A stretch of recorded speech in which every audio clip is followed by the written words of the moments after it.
I'd like to call a meeting to order, acknowledge that we are in Treaty One territory, the home and traditional lands of the Anishinaabe, Ojibwe, Inuit, Cree, and Dakota peoples, and in the national homeland of the Red River Métis.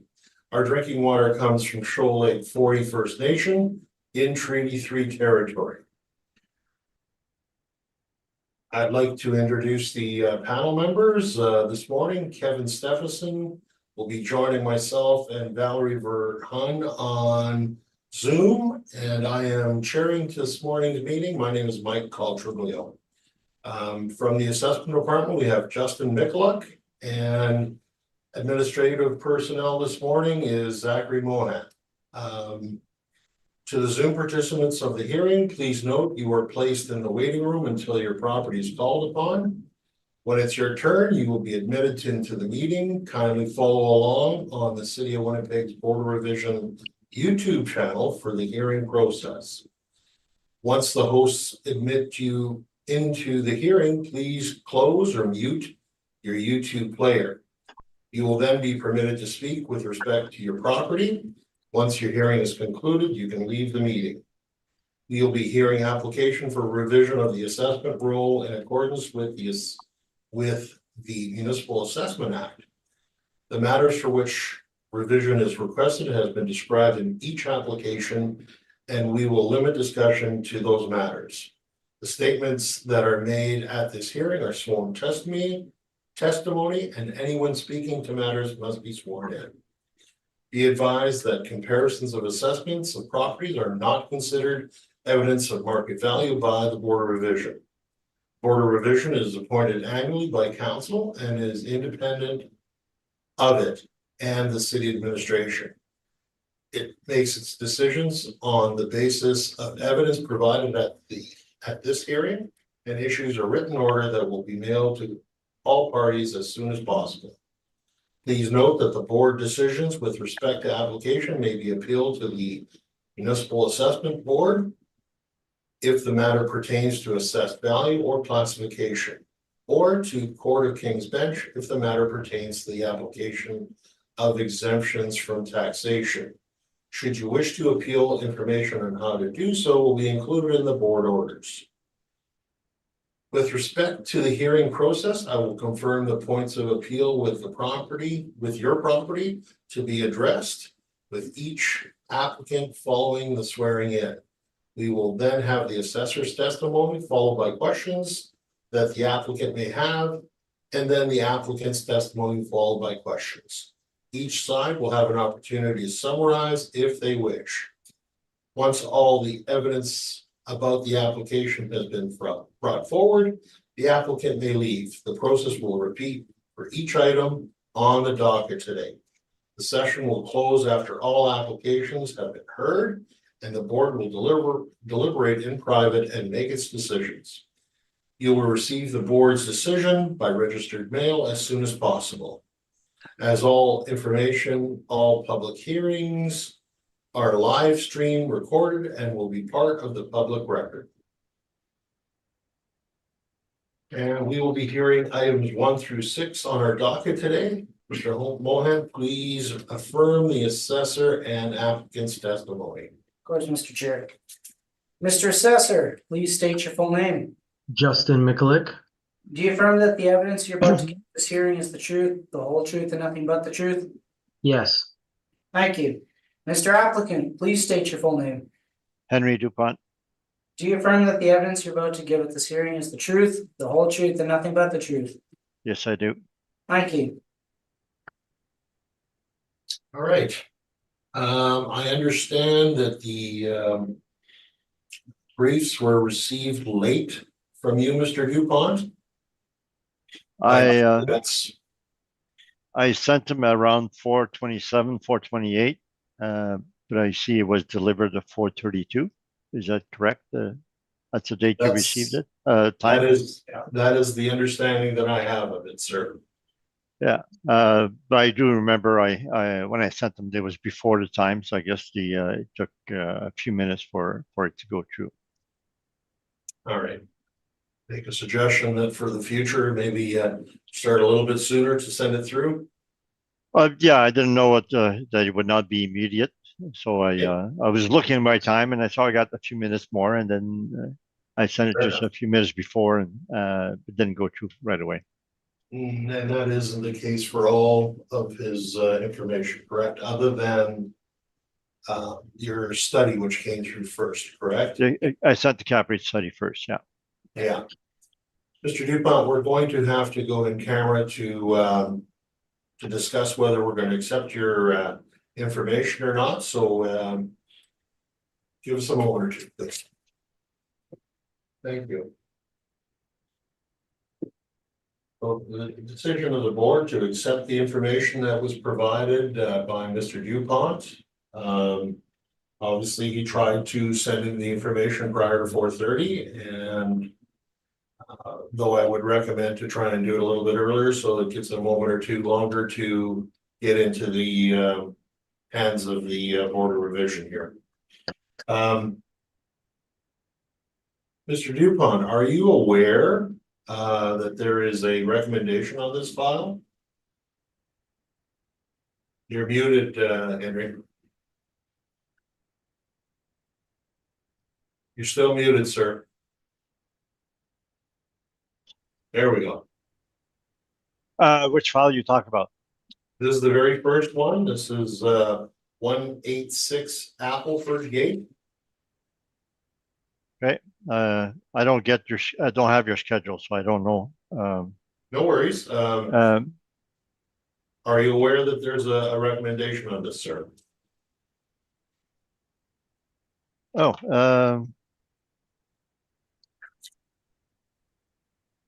yeah.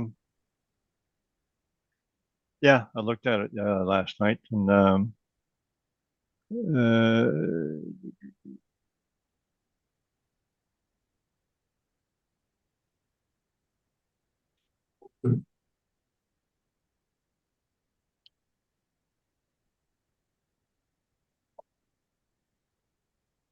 says recommendations to reduce to what? Let's see here.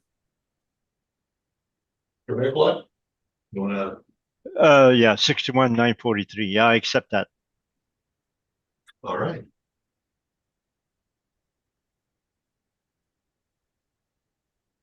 So. Maybe, Mr. Michalak, if you could read into the record, just the basic details. And the from to on that, if you could, please, and we will then move on quickly. Okay. So file number 24-1794, roll number 0309-298-5945, 186 Appleford Gate, roll year 2025, assessed value 65,439,000, classification 20, liability T. It's got 9 buildings, 2 to 4 stories spread out, 272 suites, 328 parking stalls, and a recommendation after review of the property to reduce the value to 61,943,000. Okay. And you change the NOI and the cap rate you maintain, correct? That's right. Mr. Dupont, and you're agreeing to that number then, sir? Yes, I am. Thank you very much, sir.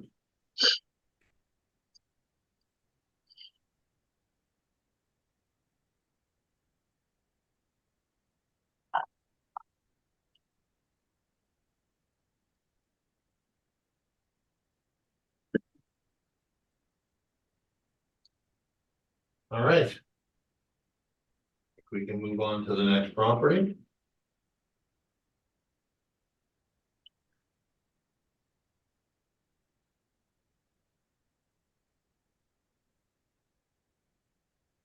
Okay. So that being 344 Bridge Lake Drive. Yes. Okay. So we have file number 24-1796. Roll number 0309-298-6050, 344 Bridge Lake Drive.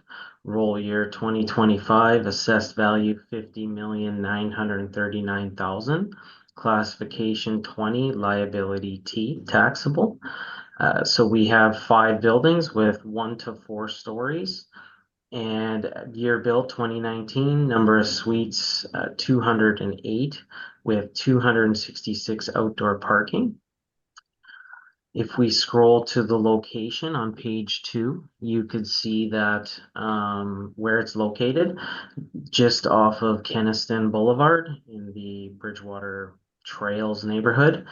So really close to the new development where Bridgewater Center is. So close to a lot of amenities, retail, etc. So a really good location from that regard. If we go further to page 3, we've presented the assessment department's income value summary. So yeah, you could see the breakdown of 74 1-bedroom and 134 2-bedroom. Average monthly rent comes in 1611.48. If we apply that for the total income calculation, you could see the gross rents come in at 4,022,254 less the vacancy for an effective gross income of 3,897,000. Expense ratio 37.92% and a net operating income of 2,419,000 using the 4.75 capitalization rate to come up with the market value of 50,939,000 and a market value per suite of 200 and just short of 245,000. When we go forward here to page 4, I've just presented some rent comparables of other properties in the neighborhood. So you could see just where it falls in line with other complexes that have similar type of suite mixes and unit counts. So 1611.48, these comparables range from 1545 to 1627 per unit. So we believe then this would also be supported with typical properties in the neighborhood.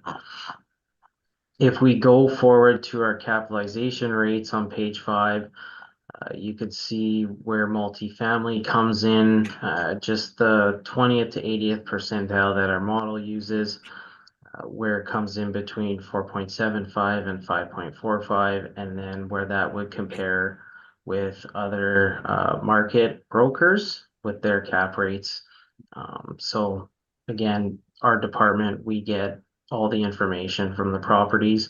And so we feel with our spread of cap rates and again, this being newer construction, that the 4.75 cap rate is acceptable in application from the model for this exercise.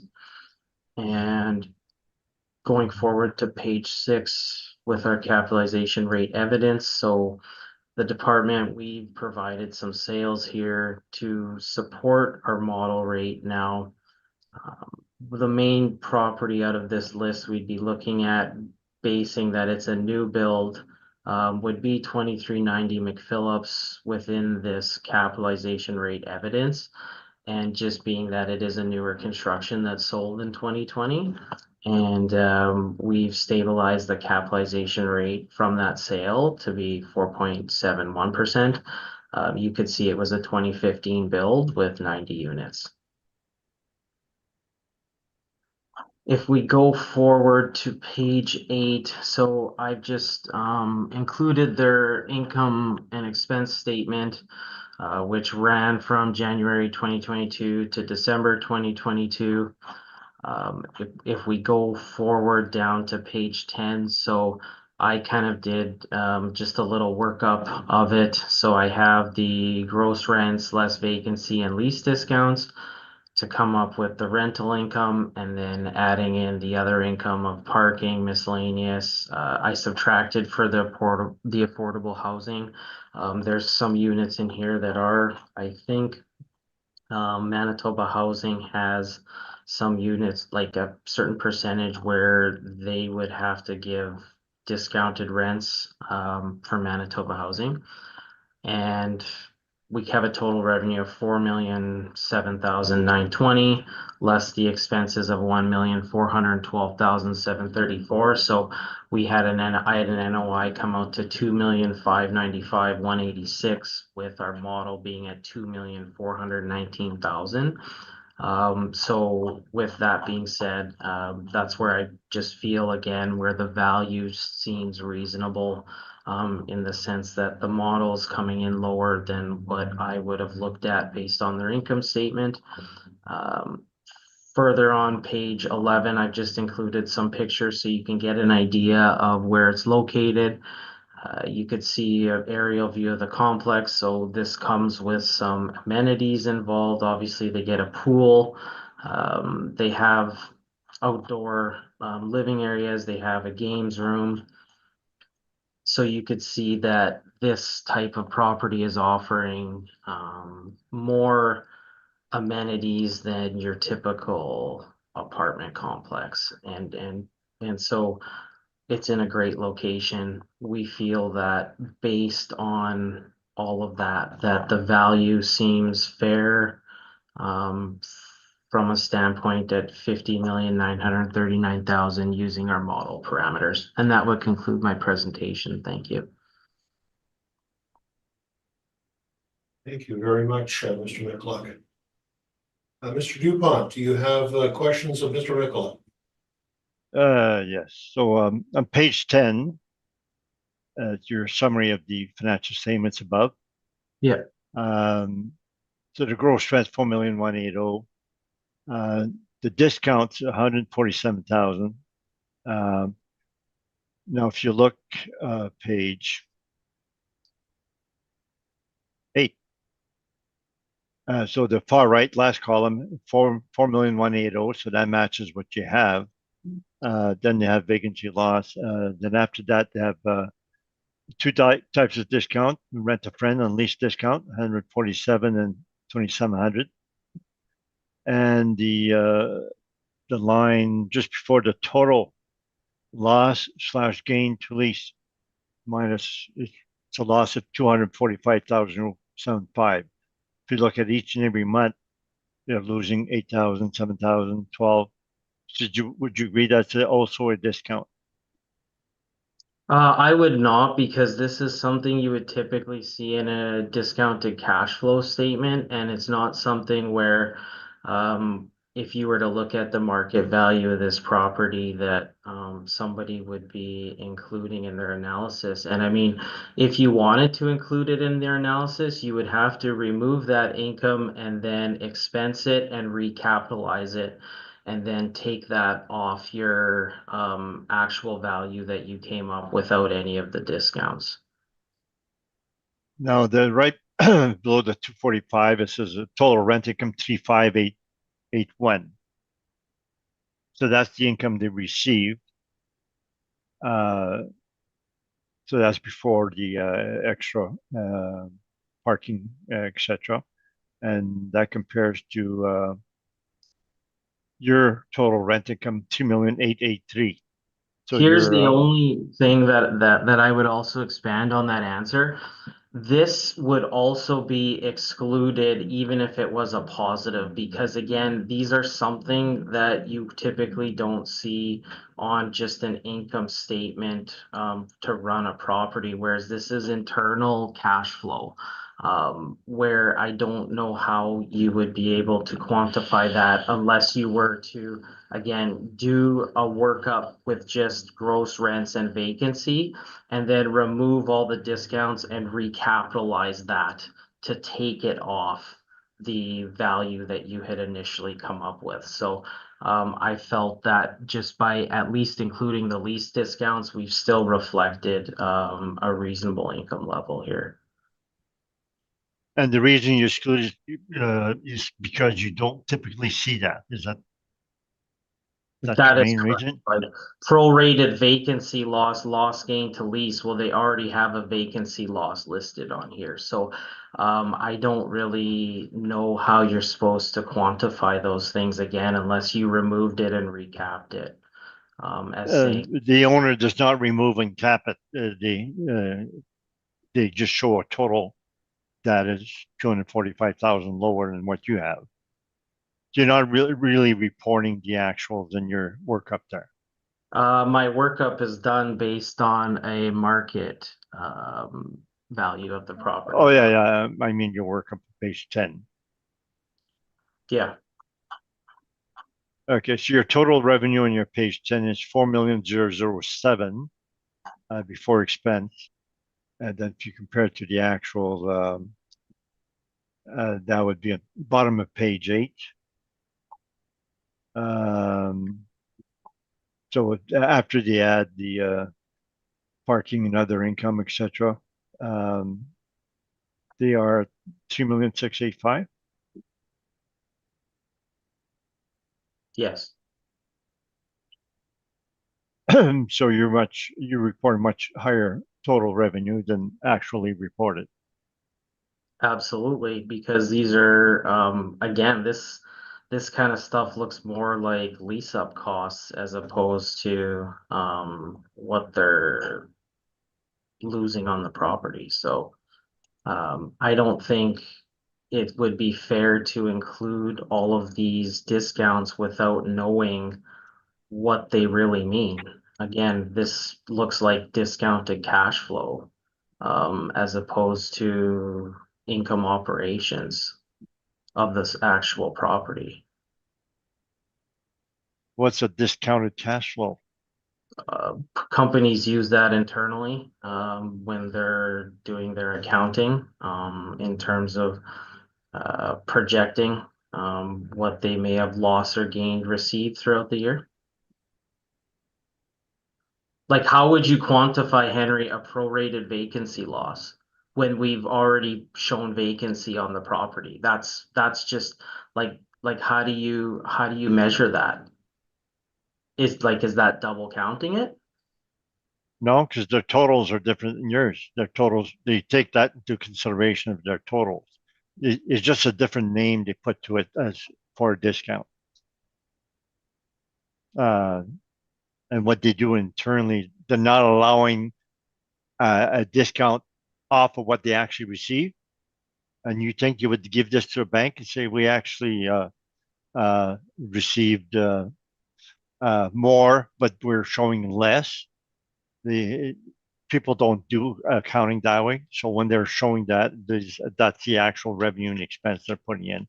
It's not an allowance like an amortization or depreciation. So had this number been a positive, would you include that in the overall income if they had a loss gain to lease that was a positive? Yes. See, and I disagree. I would not. I would keep it as simple as gross rents less vacancy and discounts.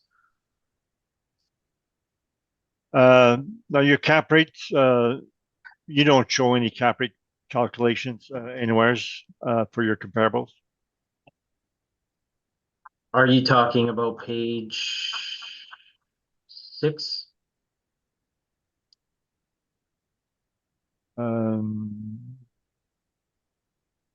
Yeah. Okay.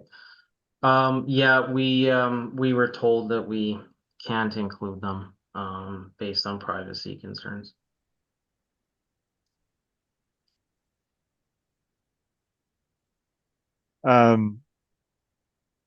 Now your page 5, multifamily, you see that you're 4.75 minimum, and Colliers has 5% minimum. So they're 5 to 6. So your cap rate is lower than Colliers. You would agree with that? I would say though that Colliers in their calculation of cap rates, it states on their market report that they use the income 12 months after the sale to calculate their cap rates. So we use historical reported information here in terms of calculating our cap rates. So theirs are naturally going to be probably a little bit more on the higher end.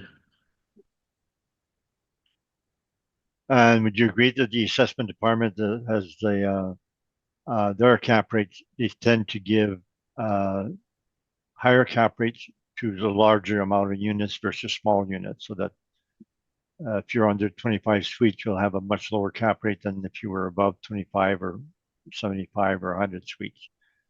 Would you agree with that? Sorry, can you repeat that for a second? I didn't understand that. Your cap rates that you've assessed properties for this year, 2025, would you agree that smaller properties have a lower cap rate than larger properties? I honestly don't know if I could say yes or no to that. We provided evidence of a varying number of properties that show a range of cap rates. Some that are smaller have low cap rates, some that are smaller have a higher cap rate. So I'd have to just say I can't really answer that yes or no. So this property has 208 suites, so it's a very large amount of suites. Would you agree that'd be on the high end for your cap rate adjustment for number of suites? I don't really, what do you mean? Like I mean, we have 2390 McPhillips that we've stabilized at 4.71%. I mean, I think with this being a new construction and actually 8 years or 4 years older than McPhillips, with all the amenities offered in the location that it is, that to be in line with what that is, I think is acceptable. Now your comparable rent page 4. Now the first comparable 50 Bison, you have average monthly rent 1605. Did you check that comparable yourself? I did not. And would you agree that you get that from either a rent roll or the declaration of potential rents that they have on a certain page, on the property identification page? So, Kate, say that again. Would you agree that you get your figure either from a rent roll that they provide or the property when you fill out a questionnaire, a handwritten questionnaire, it would be in the property identification page, your potential rents. Would you agree Yeah, that so these rents are based on what's been reported to us through the income and expense mailers, and then those get entered in and verified. And I ran a comp report and was able to come up with it. So yes. now we have 50 Bison as one of our clients, and they had a large amount of discounts. You know whether the 1605 includes discounts or not? I don't. So it's the same thing with the other two properties. You don't know whether those were the net of discounts or not. I have to trust that when we entered these into our system that we factored in those type of issues and when we use this for our rent comparables. That's all questions I have. Thank you, Mr. Dupont. Ms. Verhun, would you like to ask questions at this point? Yes, just one. I understand, I see the affordable housing on page 8, but what percentage is taken up by Manitoba Housing of that whole unit? All the apartments, what percentage of the income would be Manitoba Housing? Well, I mean, when you look at the amount with Manitoba Housing rent income being 20,796 and what their total rent income would have been, I mean, I think these are usually maybe 10% or so of the units. Comes to 6%, the calculation. If you take that rent divided by 4180. Units? Yeah. So it's only 6% of everything there is Manitoba housing then? Yeah, and so what had happened was this was kind of an initiative when the builders were able to build here to get a little bit better of a financing deal. They included some affordable housing for part of their units. That was part of the agreement. Okay, thank you. That's all, Mr. Chair. Thank you. Mr. Stephenson, do you have any questions, please? No questions at this time, thank you. Thank you very much. Just contemplating.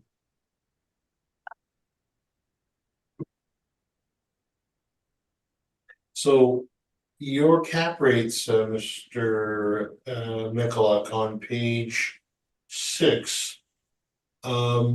I believe you may have said, but just to understand, these are 3-year averages that are used to calculate these cap rates, sir? Yeah, so just to clarify, it does, so the net operating income for those sales has been developed through stabilizing the owner reported income and expense information and had been done over a historical reporting of a 3-year leading up to the sale. I guess following that question, Mr. Michalak, there aren't a lot of additional cap rates that you can show from the marketplace because of the fact that you need 3 years worth of income to make this table. Is that a fair statement, sir? Yeah, and so we here at our department did go through as many sales as we could to see like does this property that sold have that information? And if it didn't, if we saw that there was permits pulled for a property after the sale to renovate, we didn't include those type of things. So we tried to keep it as consistent as possible based on how our assessments are calculated. And so we only felt that that was fair by doing an apples to apples comparison. Fair enough. And then just touching back onto page 5, the cap rate shown by the outside sources.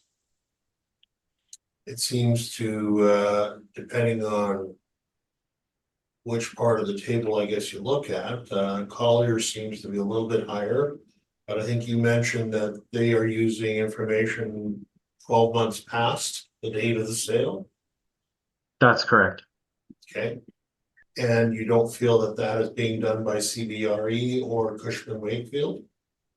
I don't have that information. I just know that that's what Colliers has reported when they had a little statement on their study. I can't say the same if those other brokers are doing it. Okay.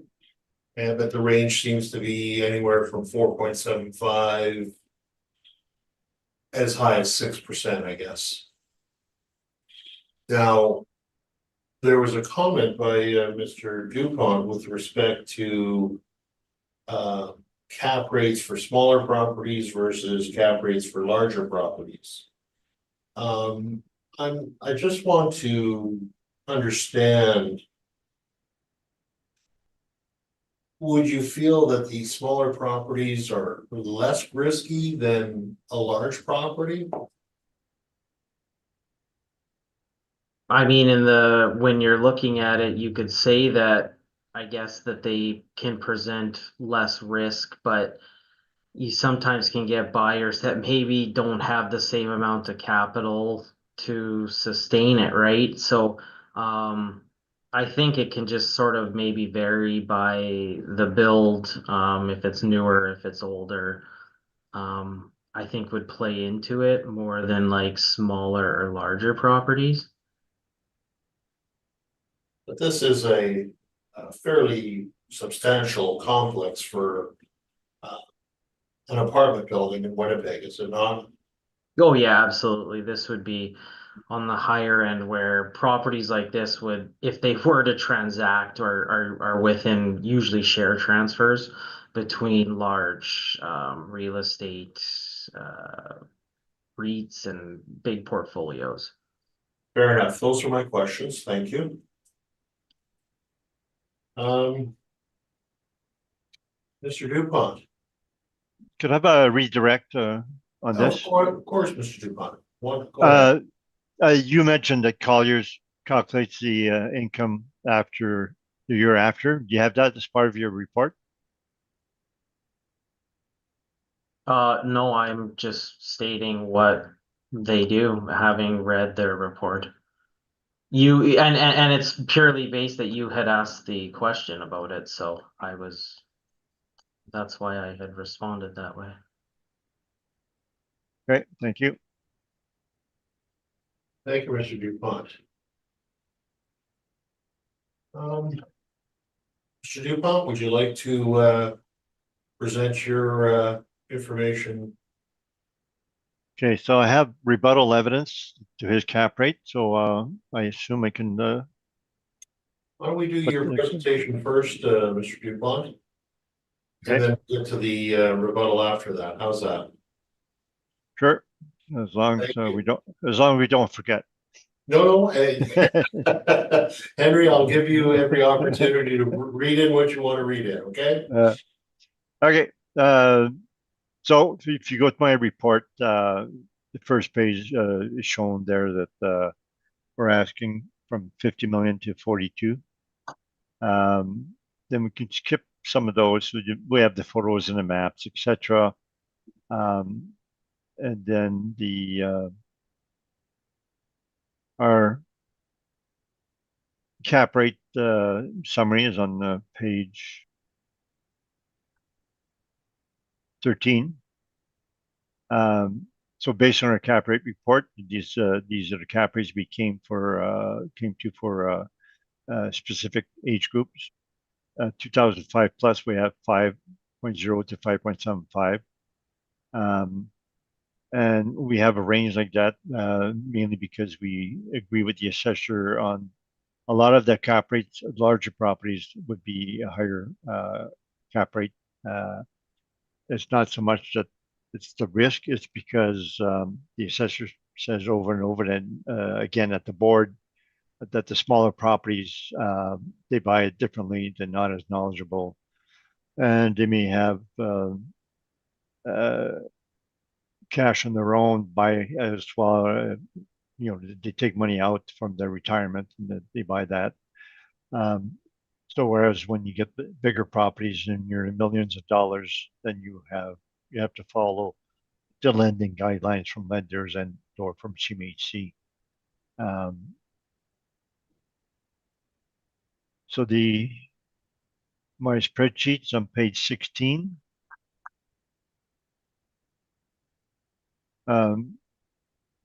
15, sir? 16.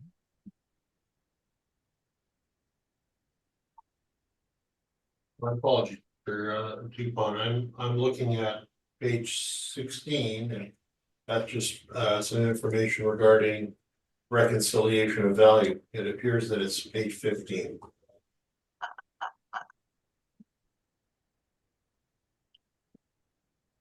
I'm on page 16, Mike.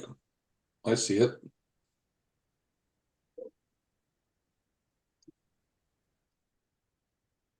Do we have the right property, or Mike? Oh, you know what? My apologies. Apparently, sorry, that is my doing. Thank you, Mr. Dupont, for your patience. Okay, so do you have the page 16 now? Yeah, just 1 second. Okay. Yep, my apologies. Thank you.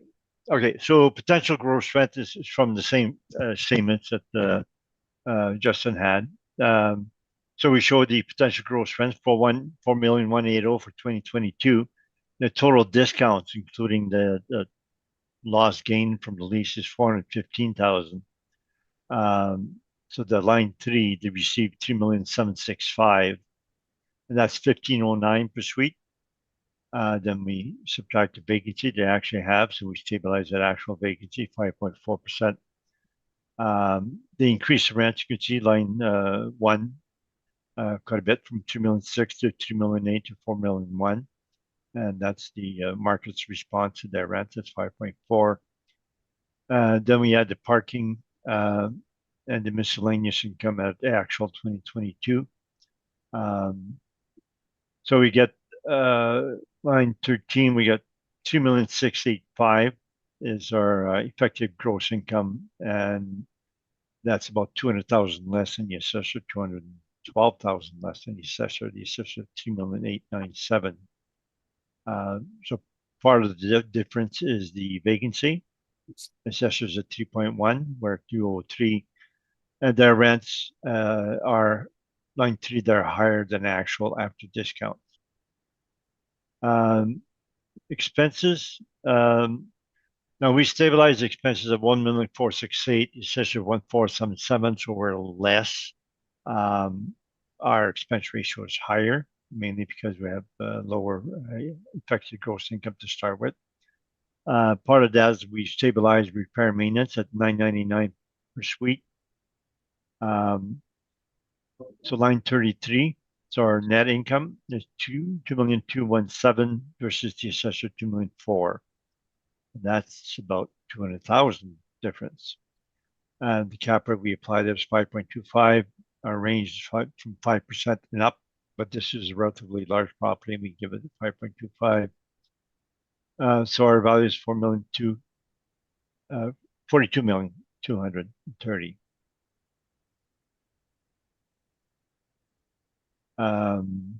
Now we have the same financials, etc., that we went through a while ago. So that would be my report on that. I have a separate cap rate report, so I'm open to questions on this one, or I can proceed to the next report if you want. Okay. Mr. Bicklup, do you have questions of Mr. Dupont at this time?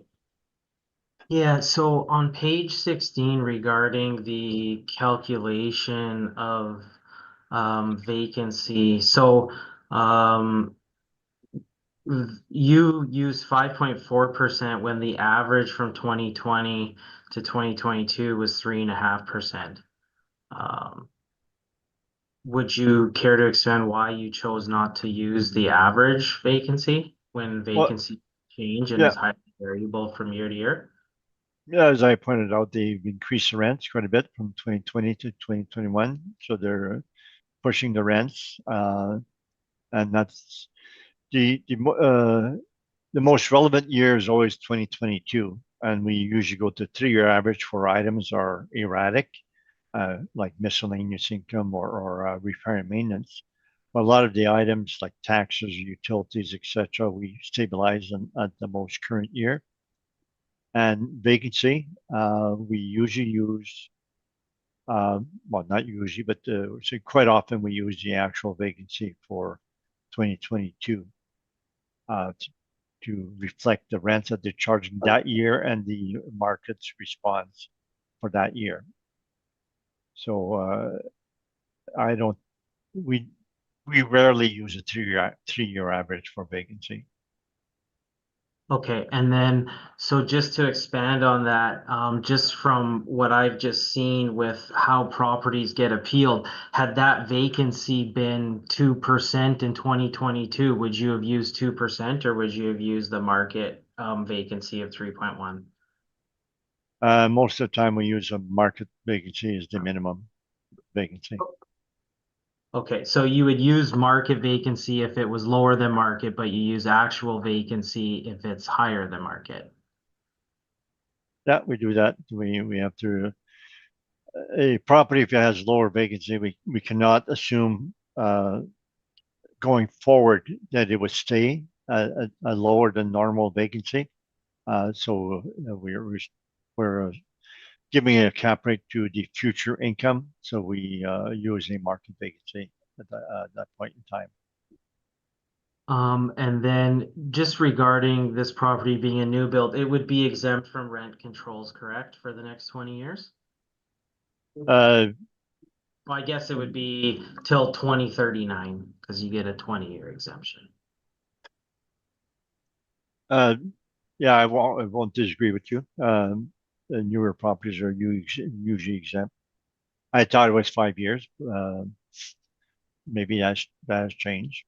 New builds are 20 years, rent control exemptions.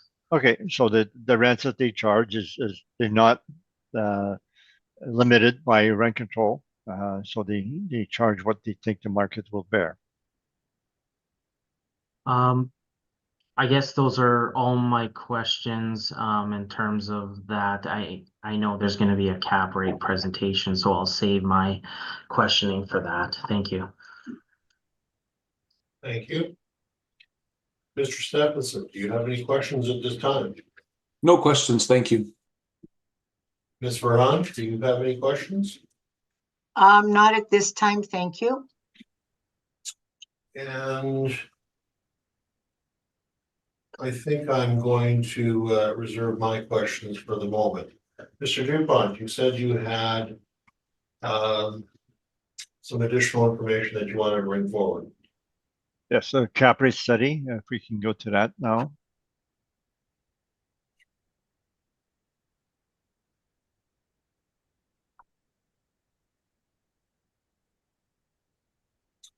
All right.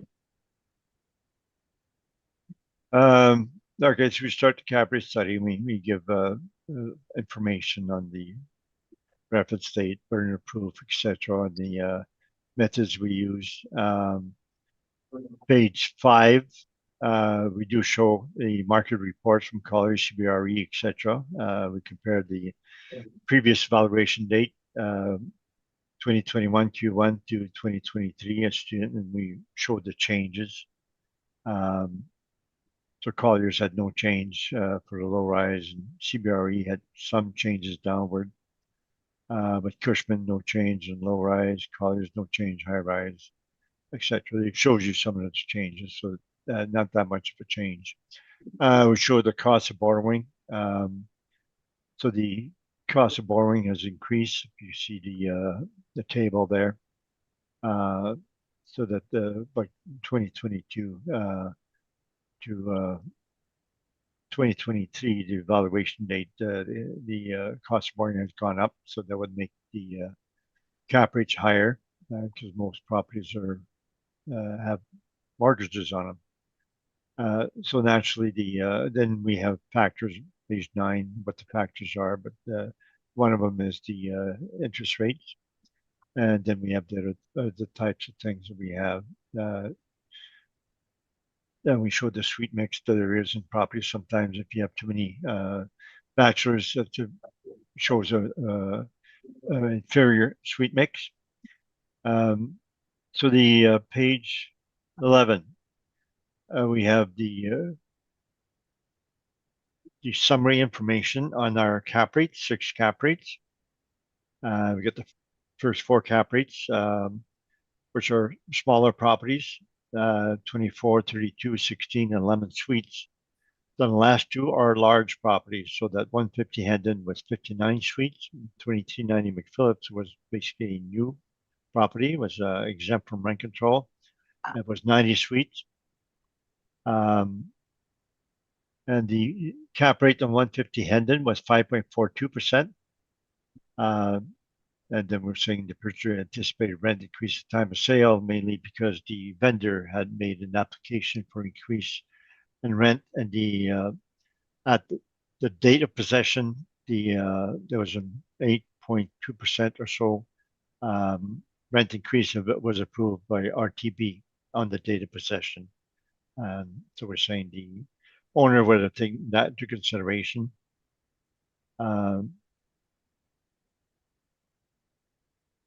And 2390 McPhillips, it shows the cap rate is 5.59. So it's a newer property, relatively large, 5.59. The actual rents in place were below market at the time of sale. For 2023, we were using CMHC rents, market rents, and calculated the cap rate. We now use the actual rents that the purchaser put in right after purchase. So the purchaser bought the property and raised the rents immediately.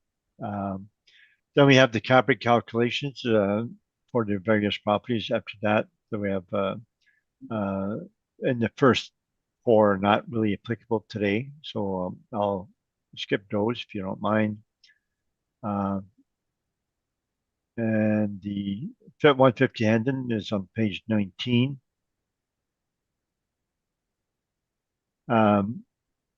So we show the 2 years, 2018, 2019, 2020, and the rent that they had for 2021 at the time of sale was 712,000. So historically, they had lower rents, but at the time of sale, they had increased their rents to that. And if you look at repairing minutes, line 27, they were spending 53,000, 59,000 in the last 2 years, 2019, 2020, they spent 106 and 114,000. And based on those rent increases, they had improved the property, and they used that to get the rent increase approved by RTB. Remarks at the bottom. Says vendor apply for above guideline rent increase with RTB.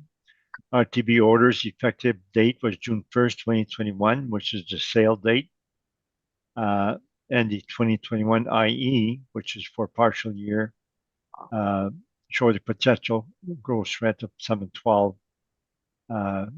So they were, by the end of 2021, they were able to absorb that rent increase. And it says after discount, it was 709, so there was very little discount off that 712 that they got. Then we have the appendix that we can go to show that, but we'll go to that quickly afterwards. The next one is 2290 McPhillips. We showed a pro forma. At the time, they were showing 1,461,000 in potential rent. Actual for the 3 years, 2017, 18, 19, is shown there. The average rent of 1339 was below market. CMHC rents would be in the 1500s.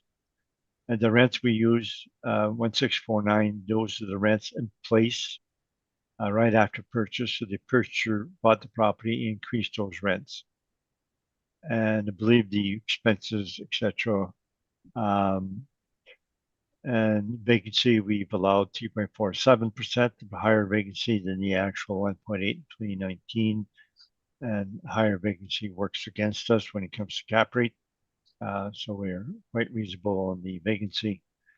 Other remarks, it says the rents in place at the time of sale was below market. The difference between CMHC rents and pro forma was $104 for 1 bedroom, $184 for 2 bedroom. So anybody buying this would be checking what the market is, would be checking CMHC as to whether they're buying a property at market rents or below. Part of your due diligence, if you're knowledgeable, you'll see whether you can have upside or potential downside because your rents are too high.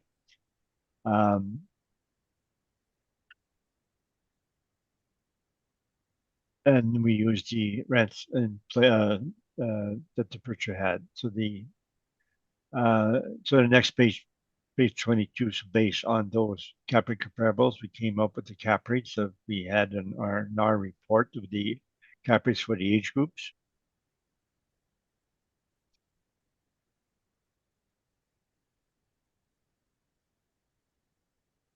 The cap rate calculations,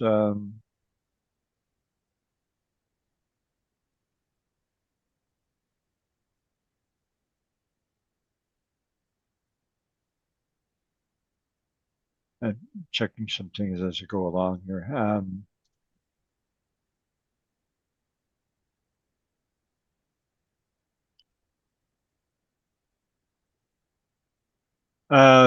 Page 62 will be part of our rebuttal. But 677 Maryland.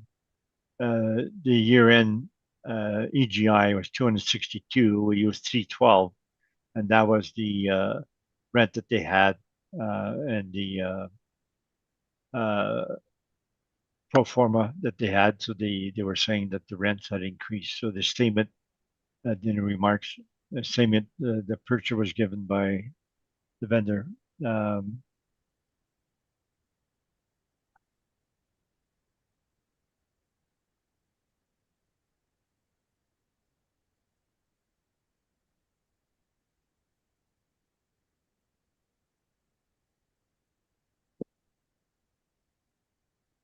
And this report will be for all of the properties here today. So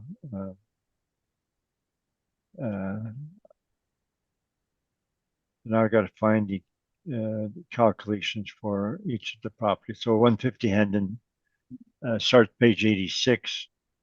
So page 87, that's the order, increasing the rents, and the RTB sends an order for each suite, individual suite.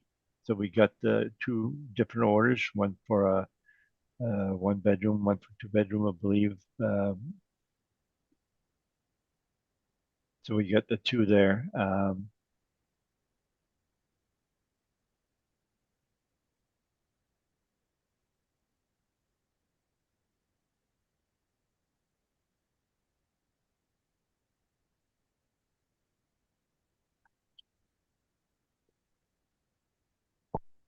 And then the 2390 McPhillips on page 97. So we have the same workup. Then we have the CMC rents that we use to compare in the financials. And then the ad starts at page 107. The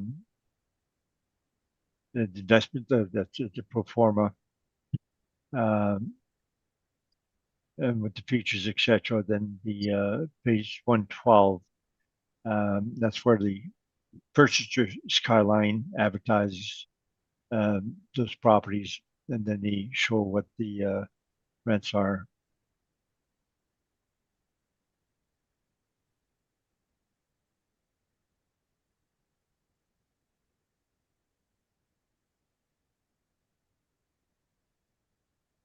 The rents that they're showing is page 116. So they're asking for one bedroom 1455, two bedroom 1695. So much higher than the historical rents that they at the time of sale. So that's the rents that they got right after purchase. The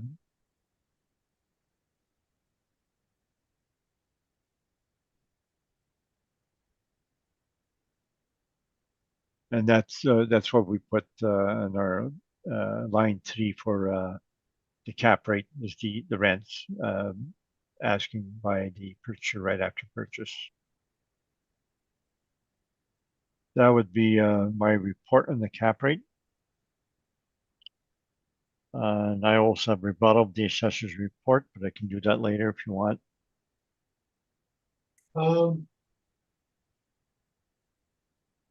Well, let's have questions on this first, and then we'll get to your rebuttal. How's that? Good. So, Mr. Michalak, do you have any questions, Mr. Dupont, of the information he's just provided us? Yeah, regarding just so for 150 Hendon, where there was a RTB application for a rent increase, was that for all the units? Yes. Okay. And then so that increase came into effect after the sale, is that correct? On the possession date. Okay. So would you not agree though that to properly calculate the cap rate, you would have to also factor in higher expenses since they've applied for that rental board increase based on the fact that they had higher expenses? And I showed as part of my cap rate calculation, I showed that 2 years before the sale, they had higher expenses, repair maintenance, 104 and 12,000 versus prior years. And we stabilize our expenses in a normal way. Okay, so you stabilize the expenses historically, but you've applied future income to the calculation, is that correct? Page 86, it shows we stabilize line 27, the repair maintenance. I would stabilize it at 83,000, which is the 4-year average that they had from 2017, 2020. 2 low years and 2 high years. And that's what you do, and that's what we do. We use the historical repair maintenance to decide how to stabilize repair maintenance. Okay, however, the new rents that were applied after the sale, technically they don't really have an expense stream yet because they haven't been operational for a full year. Is that correct?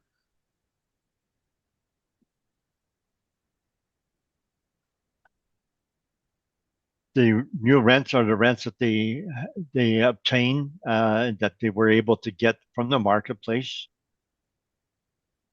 And so the future rents and future expenses are known, and that we don't stabilize that. Okay. We use what we know at the time to establish a cap rate. I'm not too sure where you're getting at, but So for a subject property though that you have on appeal, it's fair to say that all the information you use on the appeal is historically what's been reported, correct? I have been to many hearings where the assessor knows of a rent increase beyond the guideline, and the assessor have used those higher rents and the historical expenses. And if you're buying a property that had the rents increase beyond the guideline and they know about it, that's what the purchaser would use. That's what an assessor should use also, and what an appraiser should use. Now, regarding 2390 McPhillips with the rental guideline increase that you had applied post sale, have you provide so did they is that 6 or 1.6? Is that 1.649 million? Is that from their 2021 income statement? It's from the ad of the purchaser, which I showed, that the rents that we're asking. Okay. Now, have you actually checked the 2021 income statement to verify how much income was actually reported?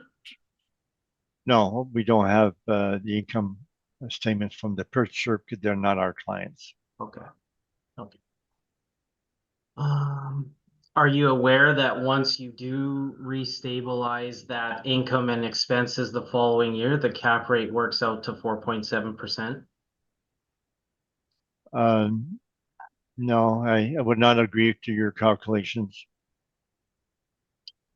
Those are all my questions. Thank you. Thank you, Mr. Michalak. Ms. Burhan, would you like to ask any questions? Not at this time, thank you. Thank you very much.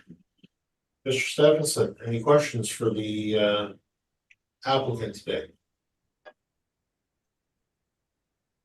No questions at this time, thank you. And I will only ask quickly, Mr. Dupont, it appears that you and the assessor have same problem in terms of properties that you're able to look at for cap rates are older properties for the majority, with exception of the one property on McPhillips. Yes, and 150 Hendon, it's older, but it's a larger property, and so it's more But it's professionals are buying and selling versus the small ones, which would be more mom and pop. Yeah. But it's a quarter of the size on Hendon of the subject. Yeah. I haven't done the calculation, but I'll take your word for it. Yeah, it's smaller. Well, approximately, I'm just doing, wide shot at it here, Mr. Dupont. The exact percentage, I don't know, but it's 50 units versus, 206, yeah, so it's just Yeah. quarter, yeah. so it's approximately a quarter of the number of units. So Yes. unfortunately, they're just, I guess the answer to the question is, there just isn't a lot of sales for cap rates that you can draw to, and that's a problem that both you and the assessors need to share, correct? Yes, for newer properties, I believe 2390 McPhillips is the only property that both of us have. Right, and that's about 50% smaller than the subject property also. Less, it's greater than 50% smaller. And it's only 90 units, correct? Yes. Thank you, those are my questions. All right, Mr. Dupont, you said you had some additional rebuttal. Like I do have some rebuttal for their cap rate study. Do you want me to do it after he presents his? Yeah, if he's got some information, you rebut after he's put his information in, Mr. McCluck, that would be fine. Okay, thank you. Go ahead, Mr. Dupont. Okay, I have the verbal rebuttal on his rents for his first comparable, 50 Bison. We have this property and I have to remember what he put down for his rent.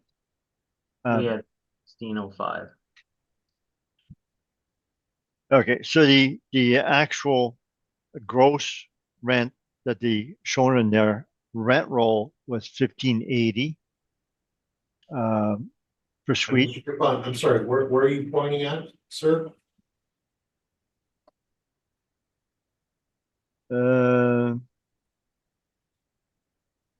rebutting, oh, sorry, you're rebutting his rents on page 4, is that the idea, sir? Yeah, I have a hard time finding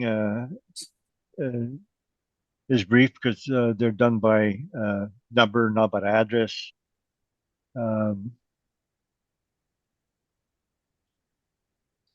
it appears that he's on page 4 of his brief, Mr. Dupont. You're looking at 50 Bison Drive, and that's what you are rebutting at this point, sir? Yes, okay, got it. Yeah, so he's showing 1605. Okay. Sorry, just a moment, Henry. We're also.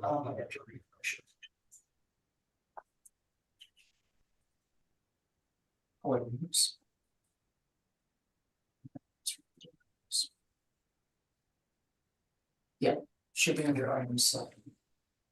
There you go, yeah, right here, nope, one more down. Oh, sorry, here. Oh, no, 2 more down.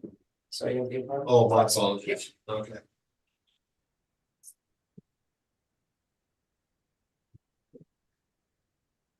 Okay, so I can continue. Sorry, Mr. Dupont, I was just getting it figured out. Thank you very much for your patience. Go ahead. Okay, so the actual rent roll that they showed at the end of the year was 1580 per suite. The actual potential ending 2022 was 1561 per suite, but after discount was 1392. They had substantial discount, 485,623. So the 1605, I believe, is not accurate because after discount was only 1392. So I would question that the other 3 rent comparables that the assessor has could be before discount.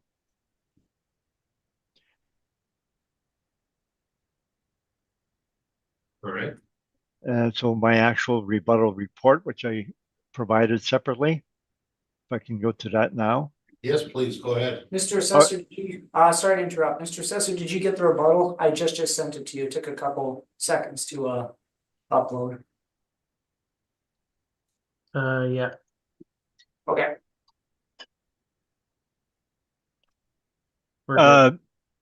Page 2, we show the cap rates that they've used.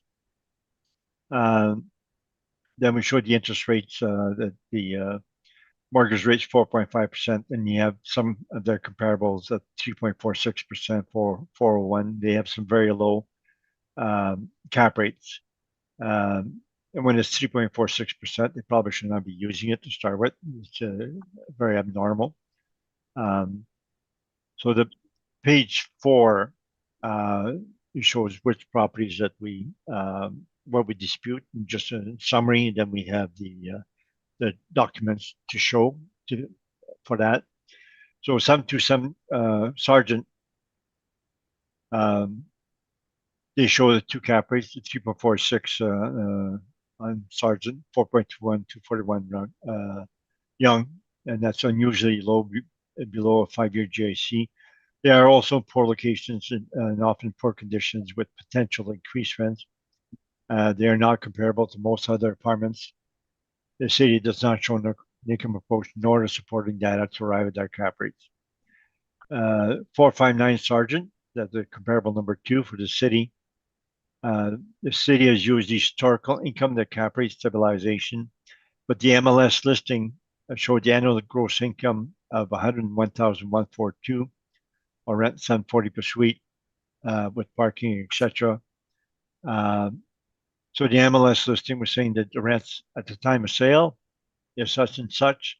And if we recalculate cap rate, putting the known rents at the time of sale instead of the past historical rent, the cap rate would be 5.79%.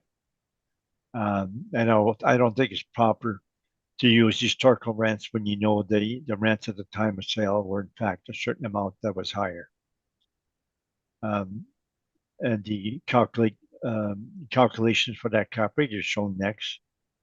So it shows that the line 1, 2021 actual rent was 87,200.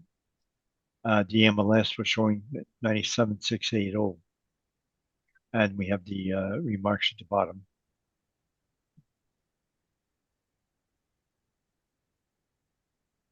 So that recalculation 5.79. And then we have the MLS listing that shows that it would be in the under remarks. And then page 7, 150 Hendon. And that's our direct comparison. So I don't want to spend too much time, but we are in fact rebutting their cap rate, part of this rebuttal as well as part of our direct evidence. So the city shows no stabilization, and we say that vendor done renovations prior to 2 years. They applied for rent increase before sale, and they would normally do that after their year end, so that their year end is December. They could apply in January, February for rent increase. They applied for 8.34%. They got 8.2. And the applications for RTB are they will do some nitpicking normally to change a little figure here and there, so that once there's an application for a certain amount, that you would assume that as a purchaser that it would come, RTB would be close to it. And we say RTB orders were effective on June 1st, the date of the possession. So it took something 5-6 months to get approved. But on the date of possession, the purchaser got the orders. So there's an order for each and every suite showing what the rents had. So that's, and then we show that after they bought June 1st, 2021, and the first year of operation, 2022, they achieved 709 versus the potential rents of 712. So showing that they had very little discounts after purchase. So using that information, rent increase at the time of the sale, it comes to cap rate 5.42%. Then when you show the cap rate calculation, page 8. And then we showed the order itself on page 10. Reasons for the decision, which we don't have in our cap rate. I was looking for it, and I guess we forgot. But it shows that the third paragraph, the landlord applied for 8.34, the RTB approved 8.2%, and that's for all properties. So you get the approval for the whole properties, and they give RTB orders each individual tenants at the time. So it shows how they arrived at that. So it's based on the increase in expenses from year to year, and including taxes, hydro, etc., and the repair maintenance. So normally when property there's a lot of money spent on repair and maintenance, they can recover that by a rent increase, assuming all other factors increase at a fairly normal rate. Repair and maintenance can increase by a large amount.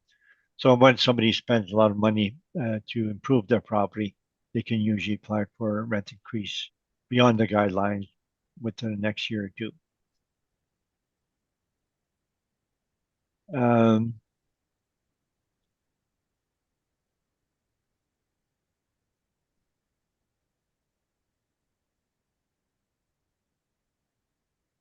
Page 23, we continue with the summary comments for each of the properties. So 677 Maryland, the city comparable number 6. They're using an older sale in 2020, which should not be used because there was a more recent sale, March 1st, 2023, 1 month prior to the reference date. So the best comparable sale to use would be the most recent sale. It's available at the time of sale. So the sale price was reduced from $2,004,000 in 2020 to $2,176,000 2023. We use our most recent sale. We discard the older sale, and we have a cap rate 7.11. And even if we use the city's NOI on the 23 sale, it would be 6.2. But I don't believe we should be using the older sale to start with. And 2290 McPhillips, city's at 4.71. We come to 5.59 once we put in the rents that they achieved by the purchaser right after purchase. They increased their rents by $245 to $395 over the pro forma rents. Some of the same areas, the purchaser property was purchased with intent to renovate, as they indicated in the attached letter. And that letter is followed for the purchase. So the property was in rough shape. The previous owner had done nothing for repair and maintenance in quite a while. So the purchaser was intending to do renovations. So they were not buying based on the existing income stream. 32 Arden, as per the advertising, after purchase, the property was renovated, indicating intention to renovate at the time of the sale. So which would render the property invalid because of the intention to renovate. On page 29, we have an order from 207 Watson, which speaks to the fact that they had not used the assessor's comparables because a lot of them had intention to renovate.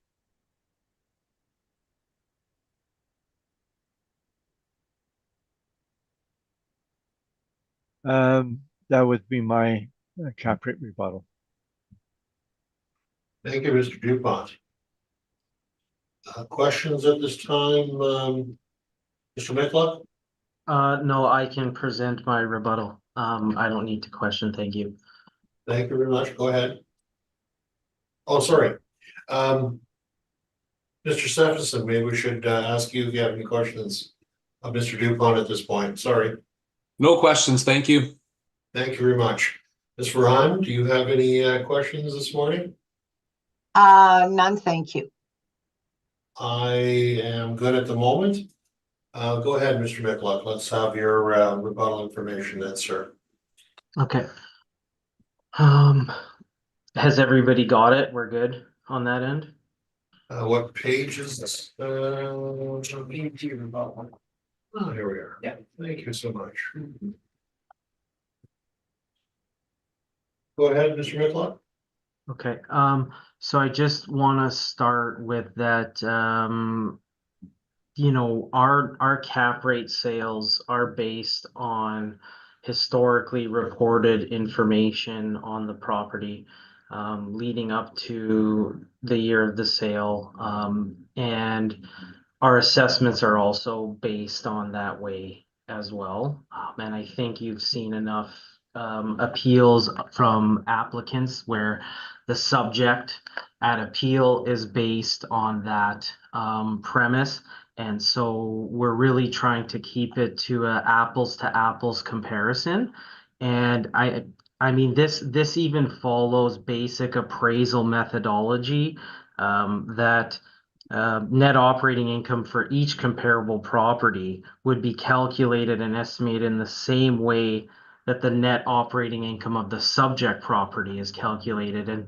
And so we really stand by that in terms of the sales that we've produced have been historically reported income.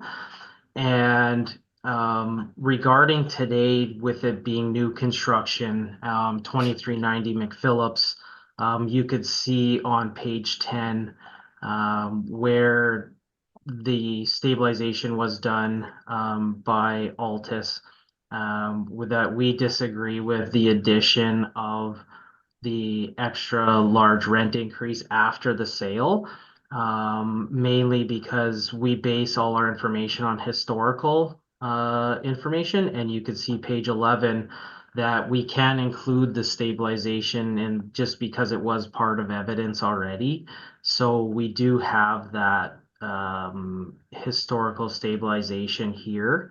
And so you could see we've used their actuals in stabilizing to get to the 4.7%. And just further to that, when you are upping the income of these properties the following year, you would have to restabilize the expenses as well to get a new incurred value from that regard. If a buyer is gonna up the income by 200,000, the sale price isn't going to be what he paid for it, having now being able to achieve 200,000 more income. But that's besides the point because we don't really work that way in assessment. Everything is based on historically reported income, historically reported expenses. And just further to that note, if the rents do go up after a sale price and we are evaluating a property in the department, it's not just an automatic rent increase, but we don't look at expenses. We also analyze expenses the following year after that increase so that we can get a proper projection of net operating income. So in terms of the rebuttal for us, I'm going to lean on our stabilization here of 2390 McPhillips at a minimum to just kind of show that our department really went the same way that we are projecting income for these properties for the subjects. So that would be everything that I have today for a rebuttal. Thank you. Thank you, Mr. Michalak. Any questions, Mr. Dubon? Yes, are you aware that the municipal board has ruled many times that market rent should be applicable? And if it's higher than actual rents, the board is saying that we should use market rents. I don't have any evidence of that. And as an appraiser or an assessor, that you're doing a property, isn't it your duty to come to market rents rather than historical rents?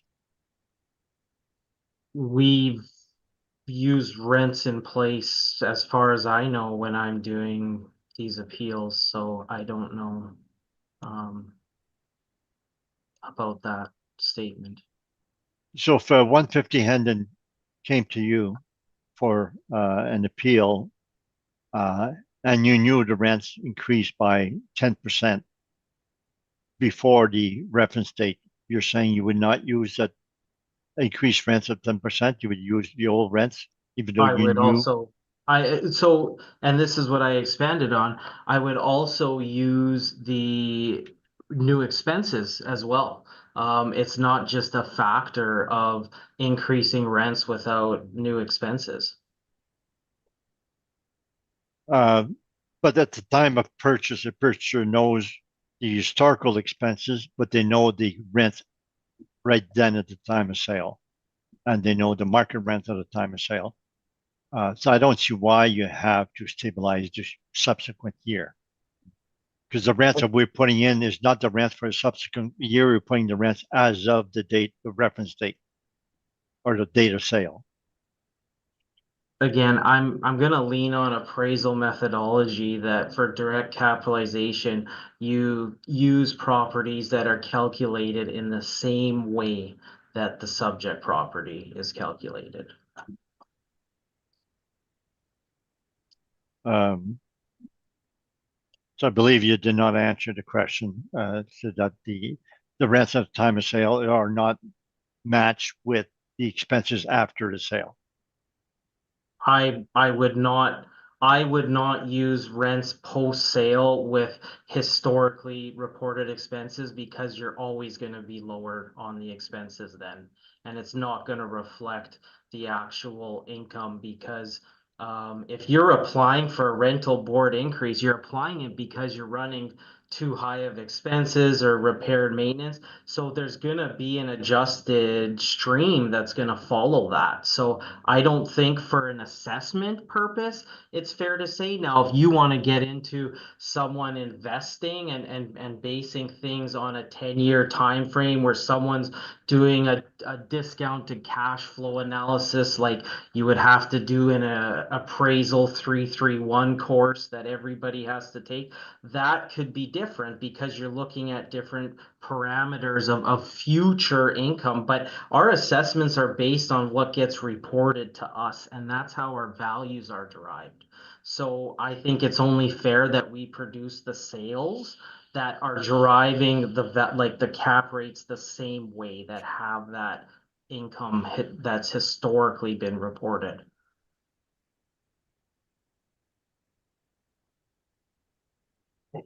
Okay, that's all questions. Thank you, Mr. Dupont. Any questions, Mr. Stephenson? None at this time, thank you. Thank you very much.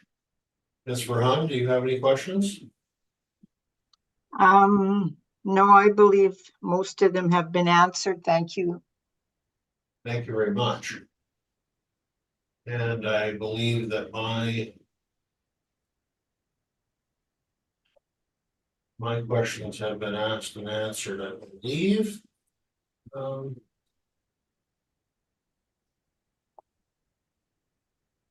So the number that you were looking for, Mr. Dupont, is 42,231,000, is that correct?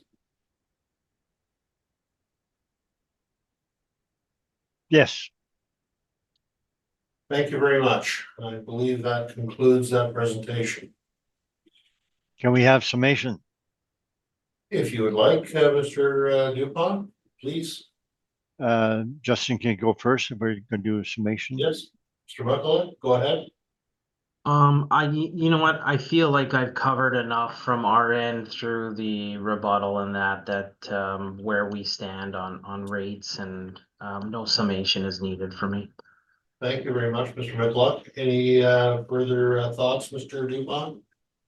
Yes, on the cap rates. So the assessor on 3 comparables, they're ignoring the rents at the time of sale or the market rents. And I believe it's appraisers and the municipal board has ruled that market rents should be applicable at all times. So most of the time, the information that we have, we go to 3 years, etc. And the last year is what we use because we assume that that's the market rent and there's no big rent increase. But if there is a rent increase that is known, the assessor would use it, and the assessor has used it against me many times. And on commercial appraisals, quite often we look at the leases, which are 5-year leases and not current like apartments. And there's a rent roll that's given as of the reference date, April 1st, 2023. Quite often the assessor and the board would use that rent roll applicable rather than the historical. So it becomes quite common for commercial properties to use the rents at the time of the valuation date. And apartments, we don't do that very often, but we have cases where the assessor says, "Oh, this property's been improved, so are you using market rents? Would it not cause rent increase in the future?" And they're all over saying we should be using higher rents. So it's an accepted principle, and it's actually an appraisal institute. You would have to put in market rents if it's deemed to be different than actual rents. Thank you. Thank you, Mr. Dupont. I believe that concludes the issue for item number 2 on our doc this morning. Is Would there? I be able to take a quick break for a second? Yeah, that would be fine. If we take a 10-minute break, that would be perfect at this point. Thank you. Reconvene the meeting. We are now going to item 3, which is 355 Bridge Lake Drive. Mr. Assessor, would you like to walk us through your information? Absolutely. Sorry, no. Sorry? Just late evidence or no discussion. Oh, just a moment. Okay. I think what we're gonna do is just accept it. Just for all accept of it at for- this point. Okay, Yeah. sure.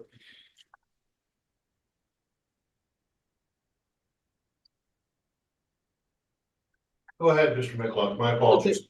Yeah, no problem. So we have file number 24-1803, roll number 030929862020, 355 Bridge Lake Drive. Roll year 2025, assessed value 43,293,000, classification 20, liability T. We have a 4-building complex, 2 to 4 stories, actual year built 2018. Similar type property to the previous one we had discussed. In fact, it's right across the street. So built in 2018, 176 suites, outdoor parking, 218 units. When we look at the location again, right across the street from the prior property in the Bridgewater Trails neighborhood, good location, close to amenities, newer. So very popular part of the city to rent in. Now, we have our income summary breakdown. So 64 1-bedroom, 112 2-bedroom units. Comes in average monthly rent to $1,622. You could see we got our model work up $3,427,000 with our vacancy applied, getting your effective gross income $3,321,000 less the expense ratio 38.08 to come up with a net operating income of $2,056,416. Applying our capitalization rate of 4.75% and to come up with that market value, and then which translates to market value per suite of 245, just under 246,000 a unit. Now, rent comparables were similar. I had used the same ones as the previous property, as these ones are kind of similar.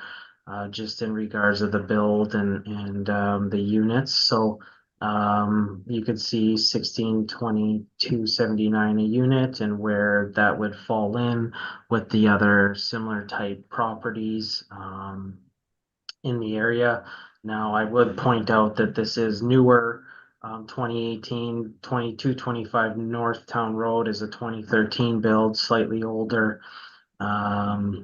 Again, 50 Bison Drive, I know there was some debate about that one. I will say though, there is significantly more 2-bedroom units on 50 Bison than there is, the subject has more 2-bedroom units than 50 Bison Drive, which also has significantly more 1-bedroom units. So would pull the rents down that way. Now, we touched on capitalization rate already. So page 5, we touched on where the model is 4.75 to 5.45% in the 20th to 80th percentiles. Our cap rate evidence supplied using the historical stabilizations on page 6. If we want to go scroll on, this is similar to the other property again we had talked about with the loss gain to lease, prorated vacancy loss. For the purpose of the calculation, I had used the gross rents, subtracted vacancy and the lease discounts to come up with the total rental income, the parking income, miscellaneous affordable housing. I just put the difference on there of what it was year end, the recoveries, and then to get my effective gross income less the reported expenses. And then getting the net operating income of 2,118,295. And if you looked back on page 3, our model was 2,056,416. So I feel like we're still pretty close on that end. And given all the factors of the property when I see it, I don't think there's a need to reduce it further.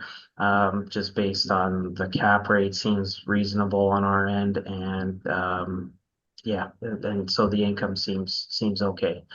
Other than that, that would conclude my presentation. Thank you. Thank you, Mr. Michalak. Mr. Dupont, do you have questions at this time, sir? Yes, your page 9. You redone the revenue and expense there. So you show gross rents 3,000,005. So the vacancy 143 and discount 122. Now if you look above on page what's your page number? 8? Yeah, I guess must be 8. So the second line shows 143 in vacancy loss. But second to last line shows another vacancy, prorated vacancy loss, 38,000. And for lease, you show 122, but there's other leases there, the refer a friend discount, and they have another pre-lease deal discount. So you're missing some discounts and you're missing some vacancies. And then the loss gain to lease is 206,000. So they actually received 2,015,000 versus yours 3,280,000. So you're 260,000 or so higher than actuals. You would agree with that? Unless you can come up with the explanation on what those statements are, I would really like to know. Because I've never seen things broken down this way, and we touched on it on the prior one. I mean, I have a hard time understanding context around what's reported here. You would agree they have 3 types of discounts, and so it's normal. They have 3 types of discounts, and you've only used 1. And they have 3 types of vacancy, and you've used only 1. So they're just providing more details than just all the discounts and all the vacancy. Yeah. Yeah, I just I would think then the proper way to calculate that if you wanted to include it was to recap that as a lost income stream and subtract it off the value, but which you could make an argument would end up still being higher based on that. But so I've chosen not to include that. That's all questions I have. Thank you, Mr. Dupont. Ms. Verhun, do you have any questions at this time? None, thank you, sir. Mr. Stephenson, any questions at this time? No questions, thank you. Thank you very much. And I have no questions either at this moment. All right. Mr. Dupont, would you like to walk through your presentation this morning? Yes, so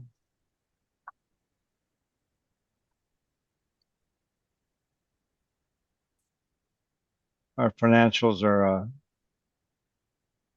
page 19, which is the same as the assessor.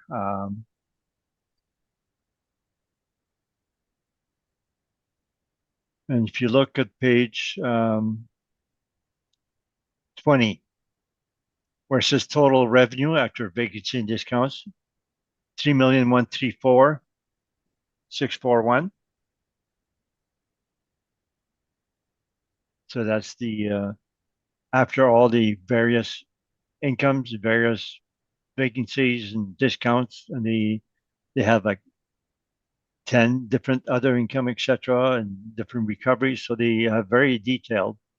But it comes 3,134, 3,134, and that will match our report on page 16, I believe. So if you look our report on page 14, line 13, under 2022, 3,134,641. So that matches those financial statements. So all the items that they had, they came to 3,134. So the discounts that we show line 2, it's 2 or 3 different types of discounts. So we put them all. The same as the vacancy, they have 2 or 3 types of vacancies. So we show them all. And similar to the other one, the rents are line 1 are going up, 3,000,001, 3,000,002 to 3,000,005. So when they went to 3,000,005, a bit higher than before, the market pushed back and they gave a 5.7% vacancy. And that's what we used. For parking, the parking went down and we used a 3-year average. Normally we use the most current years because parking usually related to rents, and it's possible they gave some free rents and just captured in the income. But in this case, we used the higher average. So line 13, we stabilized at 3,143 versus the actual 2,134. So we're slightly higher, about 9,000 higher, mainly because we did a 3-year average for parking. But line 13, we're 180 or something lower than the assessor. The assessor 2,321. It's based on their computer program, but nevertheless, ours is based on the actual rents and actual vacancies, etc. They're reporting. The expenses line 31, we're at 1,242, and the assessor 1,264. So we're basically the same, and actually we're a bit lower, so it's to our disadvantage. Line 27, the repair maintenance that is stabilized there is 180,000, versus 1,000 per suite. It's a newer property. It's expected that over time the repair maintenance would increase. So it's already a 180. That's what we use. So line 33, our net income is 1,901,000, and that compares to the actuals of 1,870,000. And the prior 2 years were a bit higher, mainly because the repair maintenance were so low. And it's expected over time the repair maintenance would increase. So the best year to compare is naturally the most recent year, 1,870,000 for 2022. So our NOI is 156,000, 155,000 lower than the city. Then we use a cap rate 5.25, so we get a value of 36,210,000 versus the assessment 43,293,000. And that's my report. Thank you. Thank you, Mr. Dupont. Mr. Michalak, do you have questions of Mr. Dupont at this time? Just 1 second. You know what? I think I've covered a lot of my questions from the prior one. So no, I got no questions. Thank you. Thank you very much. Ms. Vernon, do you have any questions at this time? None, thank you. Thank you. Mr. Stephenson, questions at this time, sir? No questions, thank you. Thank you very much. And I have no further questions at this point. Now, as we had said, we are looking back at the rebuttals from both sides, pretty much the same arguments for both of these gentlemen, yes? Absolutely, yes.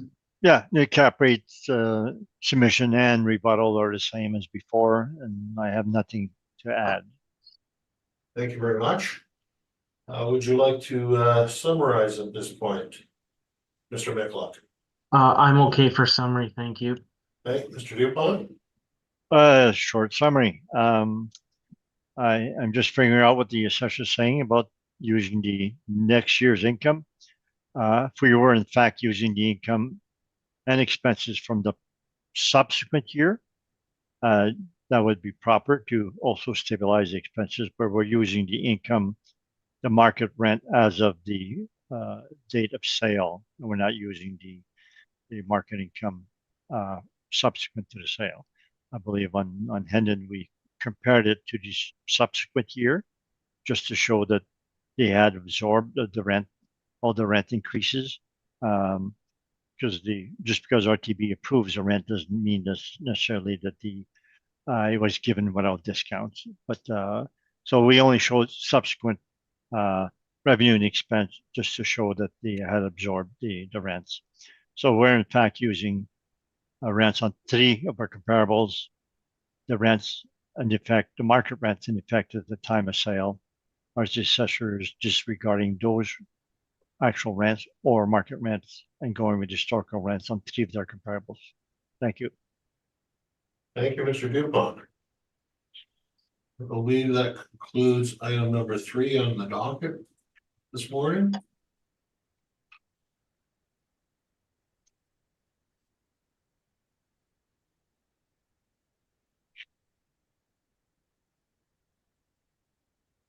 Moving on to item number 4.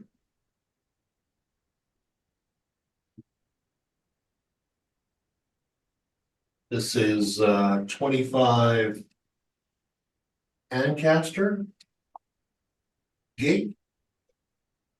Mr. Michalak, would you like to walk us through your presentation? I do have a recommendation on this property just in advance. Did you want me to read it in and then go to the rec? Yeah, please, that would be a good way to go. Absolutely, thank you. Okay, so I have file number 24-2668, roll number 0309-156-7600, roll year 2025, assessed value 16,737,000, and I have a recommendation to reduce the value to 15,791,000. Would that be accepted? Mr. Dupont, your thoughts? No, I don't accept. I accept their NOI, which is virtually the same as ours. So it's down to cap rate argument only. Okay. So NOI 750.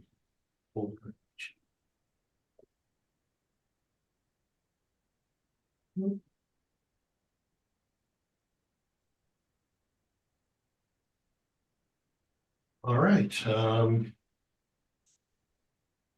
continue on, Mr. Michalak, please. Okay, so we have a 1 building, 3-story built in 2019, 69 suites, 81 parking.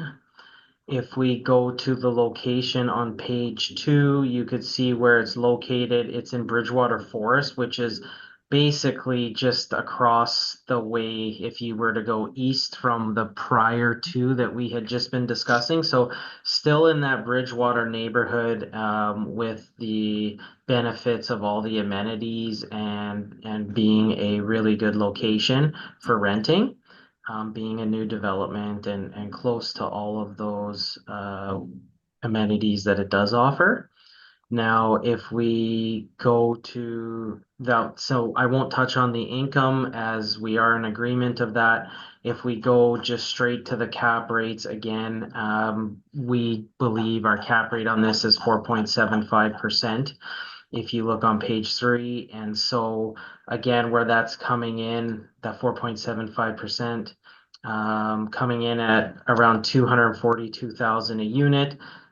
Again, as we do look at direct comparison, especially on new builds, to just kind of give us a little bit of a check that it does still fall in line with other new apartments, and I know I don't have it in hand, but just having seen apartment sales, the 242,000 a unit is very reasonable for a new build that offers you know, a lot of the newer amenities and qualities of what apartments nowadays are being built for. Now, so again, just circling back, the cap rate we feel is reasonable, 4.75%. Same location, very desirable.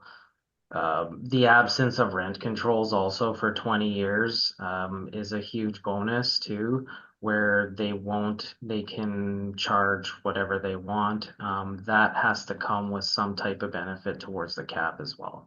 So we feel that all those things encompassing that make the cap rate of 4.75% perfectly applicable in this instance. Page 12, I had just shown you some of what this apartment offers. So you could see it gives a blurb of about where it's located. So Ancaster offers luxury 1 and 2 bedroom apartments, just minutes from Bridgewater Center, shopping units, main bus routes, all utilities are included. And you could see the features and amenities, 9 foot high ceilings, in-suite forced air heating and cooling, you know, pot lights, kitchen, living room, luxury, utilities involved. So it really is a good solid unit. We don't see any issues here from a vacancy perspective either. So there is demand created here, and so again, that just circles back to it's a solid source of revenue stream. And so again, the 4.75 cap rate on our end seems perfectly reasonable, and that would conclude my presentation. Thank you. Thank you, Mr. Michalak. Mr. Dupont, do you have questions at this time? Yeah, just the one. So the features, would you agree that they're pretty normal features for a property of that age? Yes. It's all questions. Thank you, Mr. Dupont. Mr. Stevenson, any questions? No questions at this time, thank you. Thank you very much. Ms. Verhun, do you have any questions? None, thank you. And I have no questions at this moment either. Mr. Dupont, would you like to walk us through your presentation, please? Page 15. It's our spreadsheet. So the net income line 33, we stabilize at 757, 796, and the assessor's offering 750, 092. So we're very close. You could choose one or the other. I would suggest we should choose the assessor because it's a rec. And therefore, our difference is in cap rate. The assessor's at 4.75, we're at 5%. This property is a bit smaller than the previous 2 or 3 that we had today, 6 to 9 suites, and due to size, we drop our cap rate to 5%, to the lowest cap rate that we have for that particular age group. Now, I would remind you that our comparables on 2 of the larger properties, 150 Hendon was 5.42%, and 2390 McPhillips was 5.59%. And that was, I believe, 90 suites and 50 suites for Hendon and 90 for 2390 McPhillips. So our cap rate 5% is actually a bit on the low side. But nevertheless, I'm going to stand by 5%. But based on those 2 comparables, we should probably be higher. And that's all I'm going to say on this. So thank you. So the value you're asking for, Mr. Dupont, is, Oh, okay, yeah. that's good. sorry, I just Yeah, want to make sure we have it clear then. yes, that makes sense, yeah.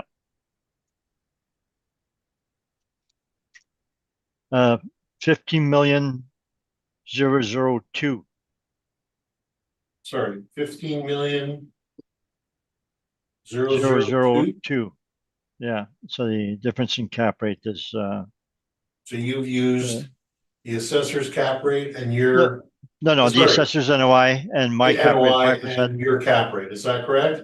Yes, that's correct, yeah. Thank you so much.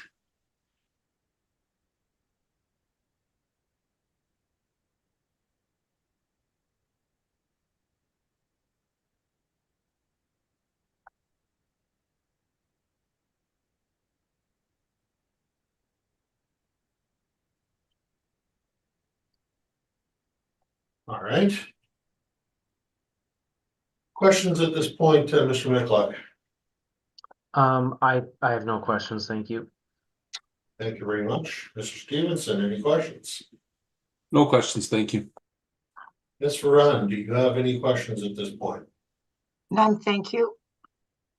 And I have no questions at this point also, so moving along. Thank you very much, gentlemen.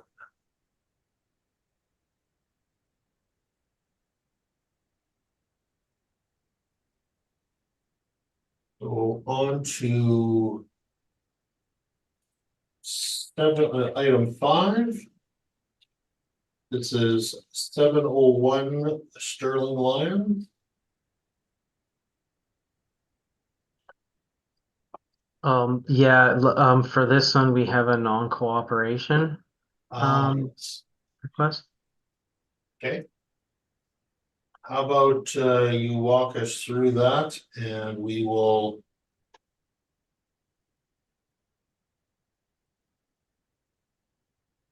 go from Okay. there. What's that? Okay, file number 24-1808, roll number 100067766105, roll year 2025, assessed value 39,704,000, classification 20, liability T. 2 building, again, 2 to 6 stories, year built 2018. 160 suites, 64 indoor parking, 99 outdoor parking.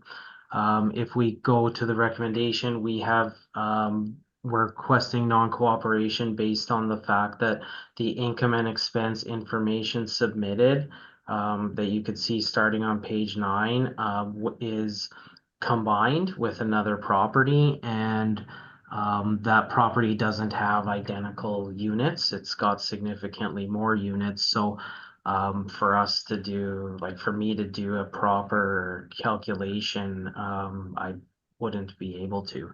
And I know this owner has submitted in the past, they have submitted the property standalone previously, and now it is combined. So we're seeking non-co-op based on the fact that it wasn't provided to us properly when we did direct that, as you can see on page 8.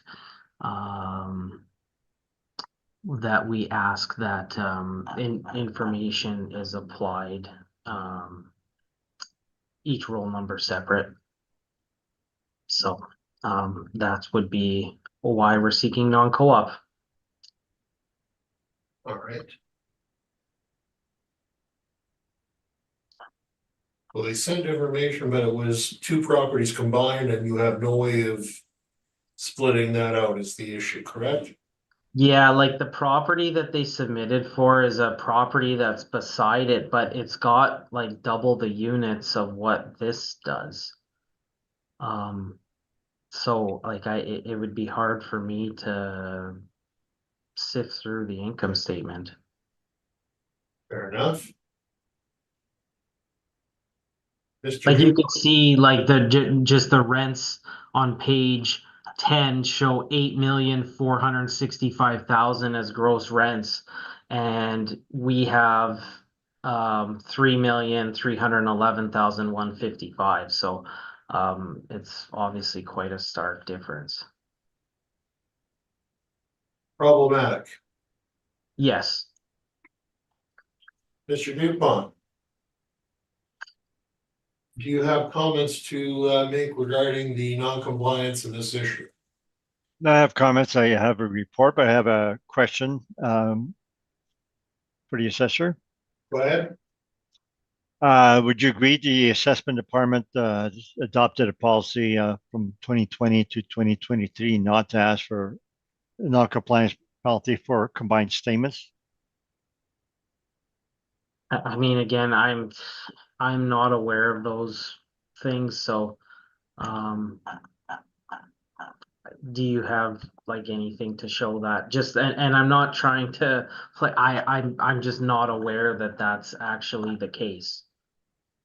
Yeah, I can't give you proof. I asked Rod Slaughter and Kerry Reimer from our firm, and you said they haven't heard about that since 2018. So that's all I can offer in that regard. So it appears that the assessment department has adopted a policy on not asking for penalty when it's combination statements.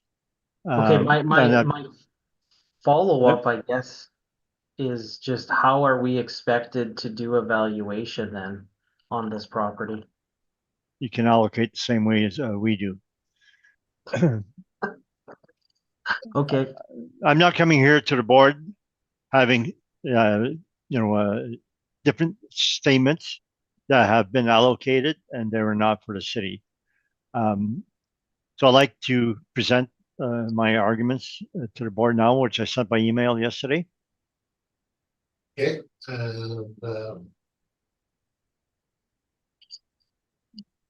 believe it says all this analysis and argument request for application of penalties on multi-role properties. Sorry. Under 7, sorry. Number 7? Oh, no, so, Oh, so I see where it is. yeah. Just- Yeah, so it was like, I guess this is. This came yesterday, correct? Yeah. Okay. I'm not sure, like, 'cause it's an on-call responding, so. Okay. Henry, this was sent to us last night, correct? Yes, So that's Just- not, but it's not a rebuttal, it's an argument. So I'm not giving new data. I'm giving argument, written argument, and written argument can usually be given at any time, including summations. but the assessor hasn't had opportunity to look at this, Henry. That's the problem that we have. Well, Right? I look at the files over the weekend and that's when I saw, and it was not clear from his report the reason why he was asking. He didn't say because of multi-role or a combination. He never said that, and I had to guess. Anyways, it's argument, and I believe it should be allowed as introduction because it's not rebuttal. Rebuttal, I believe, is 5 days. This is in fact arguments and showing precedents, and precedents can be given at any time. I think what we'll do at this point is go in camera and decide what we'll do one way or another. Okay, sounds good. Gentlemen, thank you for your patience. We'll be back shortly. Thank you. We're going to reconvene again. Gentlemen, we've looked at the non-compliance for this property. And we are granting non-compliance for this particular property based on the fact that the information provided was unusable by the department, rendering it useless. So therefore, non-cooperation is granted. Mr. Dupont, would you like to make your presentation of your brief today? That's sir. I would object to that decision. You haven't heard me with my arguments yet. Well, we've looked at the information that you provided, Mr. Dupont, in this submission that you sent last evening. The assessor just was sent that just now.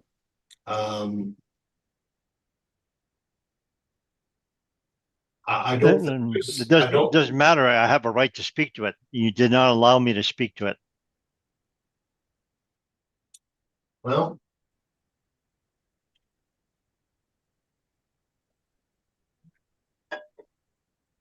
I thought you were going to decide whether you would allow my arguments to come in or not. And if you didn't allow the report, I still have a right to a verbal. So you have to make a decision first on whether my arguments are to be allowed in writing, and if not, I have a right to do so in verbally. Well, Mr. Dupont, I understand what you're asking for. Can we?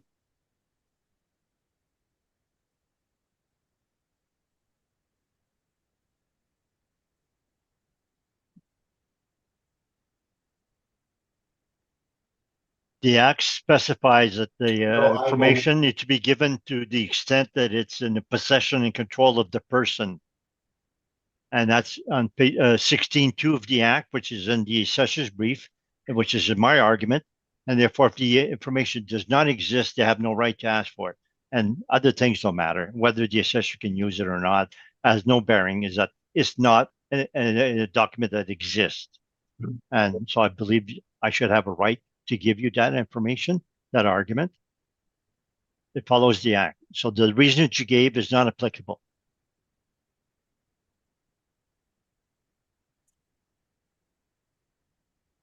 We should go back in camera.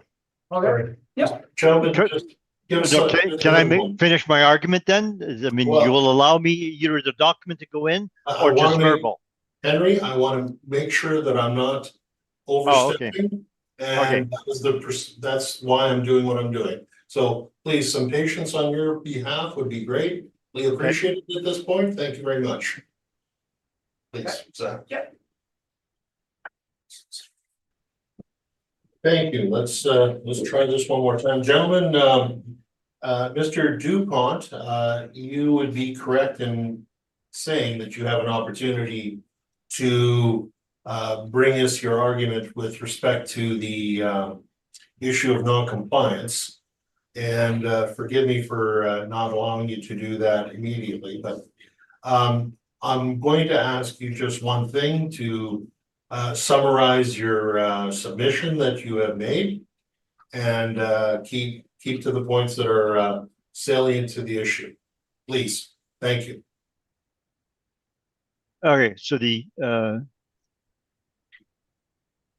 page 2, so after the cover page. We can jump to B, multi-role submissions.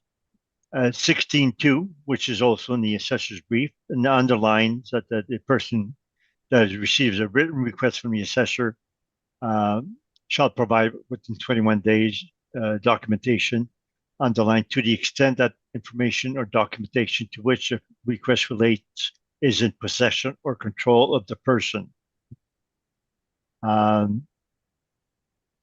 Yeah. So then the next thing is the municipal board order A06199. It states, which we have included here, in our opinion, the ability of one party to seek disclosure of information from another party does not include the ability to require that other party to create new information does not already exist. So we have that we were asking for information from the assessor at the municipal board, and the assessor said, well, that document does not exist, and the board said they did not have to give a document that does not exist. So that's the crux of our argument. We have the one decision and we have the act itself. It says possession and control. And I believe that the assessor was asking for the multi-role penalties in 2018, and that they stopped doing that after we presented those particular argument of possession and control. And now this has shown up that the justice has brought that up, but I believe the assessment department has not been doing that for our last two general assessment. Thank you. So just sorry, Mr. Dupont, and forgive me. You're suggesting that we should look at municipal board order. Which are the ones that you are pointing at here, Mr. Dupont? AO 6199, which is starting my brief on, well, it's some pipeline, which is page 3, I guess. And there we were asking for information from the assessor. And then, well, we have it highlighted in page 6 of that decision. That's what we quoted above. Okay, So we have one order and the act itself that says possession or control. okay, but possession, okay, and you're referring to the act, like what part of it again? 16.2. So 16.1, they have a right to ask for information, and 16.1, then 16.2, it gives a further clarification. So that the assessor's report shows both. They show a whole bunch of acts in their requests. And they also show 16.2, but we've underlined the portion that says you only have to give what's in possession or control of the person. It says to the extent. So therefore they have a right to have the information, but then the next clause says you don't have to give information you don't have your possession or control. And then the municipal board says that further clarifies you don't have to create new information. And you're saying that's in order number A06-199, correct? That's correct. And you've underlined in that decision some salient issues, correct? That's correct.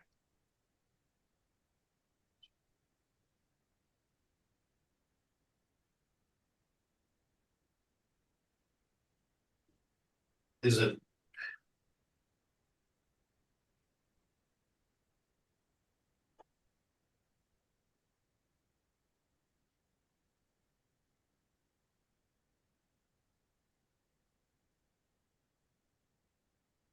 But in this particular municipal board decision, were you not asking for information from the department? Is that what I'm reading here, sir?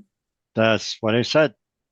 So when we ask for information from the assessor, they don't have to give it, and it would be unfair when it's the other way around. So that they were refusing to give us information because they're saying the information did not exist. And the board agreed that they should not give information that does not exist. And they said they don't have to create documentation. Correct, but. And you're suggesting that we should use this as a basis for an argument to not grant non-compliance because the owner doesn't have the breakdown between the two buildings? Is that what you're suggesting, sir? I'm suggesting that the act and that decision says you do not need to create a new document. They operate both properties as one group. And for them to give a split, they would have to create documents. And they have their whole systems, their property managers, etc., caretakers that take care of both buildings together. And so they operate as one. I And understand, Henry. so the document does not exist. It was that? Are those two buildings that the owner has there, that he's included on one set of financial statements? Yes. Are they not contiguous to each other, like as in next door to each other? Yes. So it was their choice to not have two roll numbers for that, correct? They could have merged the roll numbers and created a single unit for both buildings. Is that not true? No, you cannot blame them for that. They do not have a document splitting those two properties. The assessment department has two roll numbers.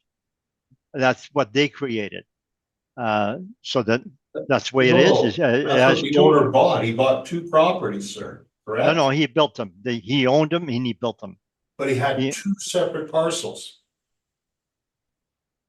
There wasn't one parcel. One parcel would have been one roll number. He has two roll numbers. The assessor has asked for information on a roll number. And he's been given information, but it's unclear as to what pertains to what. Do you see the problem of the department that they're having at this point, sir? No. That How, many how, property, how would no, the assessor, sir, ascertain what the breakdown is between those two buildings, sir? they can do what I've done this time is to allocate by number of suites. You stabilize the whole thing and take the number of suites. And there's many properties all over Winnipeg. They're side by side. The assessor has two roll numbers, sometimes three, whatever. They're operated as one. So they only need to provide what they have doing. And because a lot of the expenses on some properties that are side by side, et cetera, they're combined because they have combined services. They combine, sometimes they have a pool in one and the other side uses it, et cetera, and they have shared expenses. So therefore they don't, that's the way they operate. It doesn't matter what problem the assessor has, it's operated as one. So all these multi-rolls that the city we're asking for, if they can't get the information, their solution is to put one roll number. You said, well, fine, operate as one. We should change it. The board, the Mr. assessor can Dupont, change the roll you and numbers I without. both know, sorry for interrupting, but you and I both know that the department cannot merge two roll numbers unless the owner agrees to that.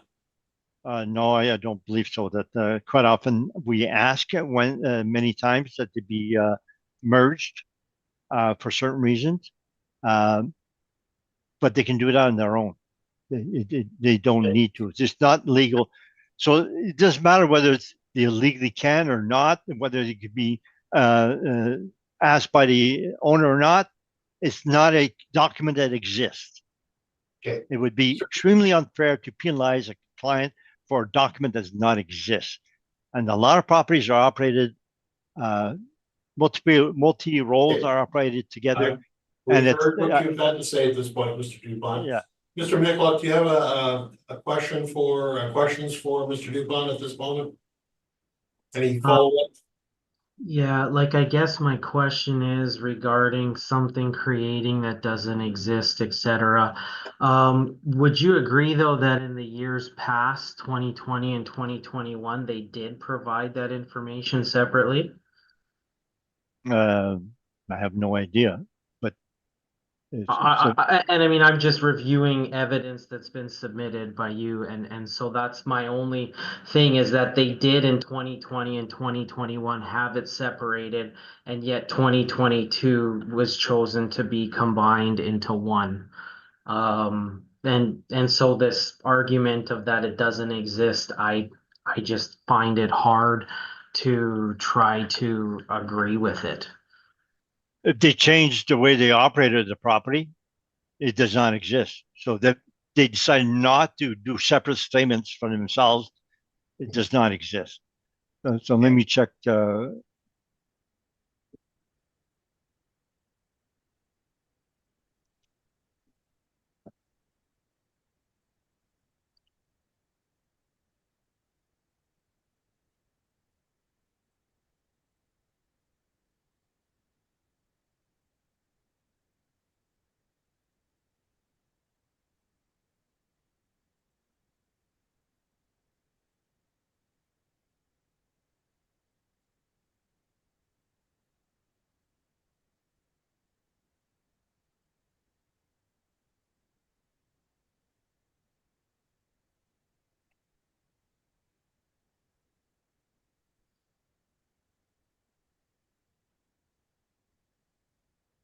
Just to clarify, Mr. Michalak, in fact, 2020 and 2021 were provided, the department was provided information for the specific building, correct?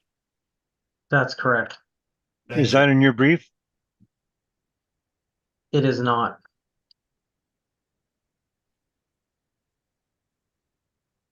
It is in yours. Oh, okay. So that should go to mine then.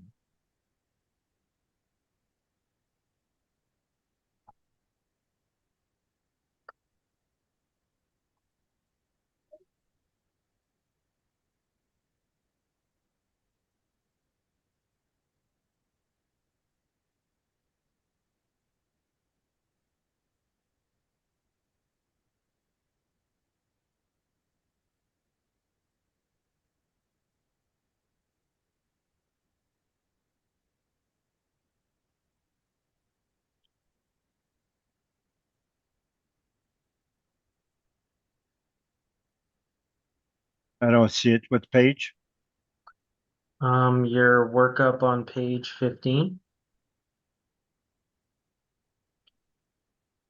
Oh, you're not talking about the appendix. Oh, I was just stating that they have provided that information of the breakdown, right? Because you do show 2020 and 2021 as a single property. So that information did like exist. I mean, I'm sure it's not deleted. Okay, so are you saying that the assessment department received 2020 and 2021 separately? That's correct. So they're not in non-compliance for those 2 years? That's Right? correct. They're not compliant in 2022, which we know that Okay, so that's now they have combined the properties. that's correct. Now, you have the burden of proof. Do you have proof that they do in fact have separate documents for those 2 properties now? I would I suggest that can't they imagine him actually knowing the answer to that question. Well, yeah, so he can't penalize if he doesn't know. He's got the burden of proof. Well, He's he's the saying they burden of had proof, separate sir, statements in the, eh? but the problem that he's having, sir, is that for 2 years prior, he received a breakdown of those numbers. Suddenly in 2022, or yes, 2022, he received a global number, which is unuseful to the department. You understand the difficulty he has. The No, burden no, is fine, but he's making an assumption that because they had it separate in the prior years, they should have separate again. So it's okay, an assumption. And the part of the information I gave to you, Litchison said, when it comes to non-compliance, the onus is on the assessor. Okay, so we have a court decision that says the onus is on the assessor to prove the non-compliance. well, Now, so he's making an assumption only that it does exist. okay. And the owner provided that for both Mr. properties, Dubois, I combination. appreciate your argument. I've heard Yep. your argument at this point. We will go back in camera at this point. If you could put the 2 gentlemen into the waiting room. Gentlemen, please, and thank you. Thank you. We'll reconvene back to the issue at hand. Mr. Dupont, we are still granting non-compliance on this. We feel that this is very straightforward in our minds. We appreciate your submission this morning with respect to that, the argument to it. But the onus of proof has been shifted to you, so please go forward with your submission this morning. Thank you. I request that the assessment be confirmed. Fair enough.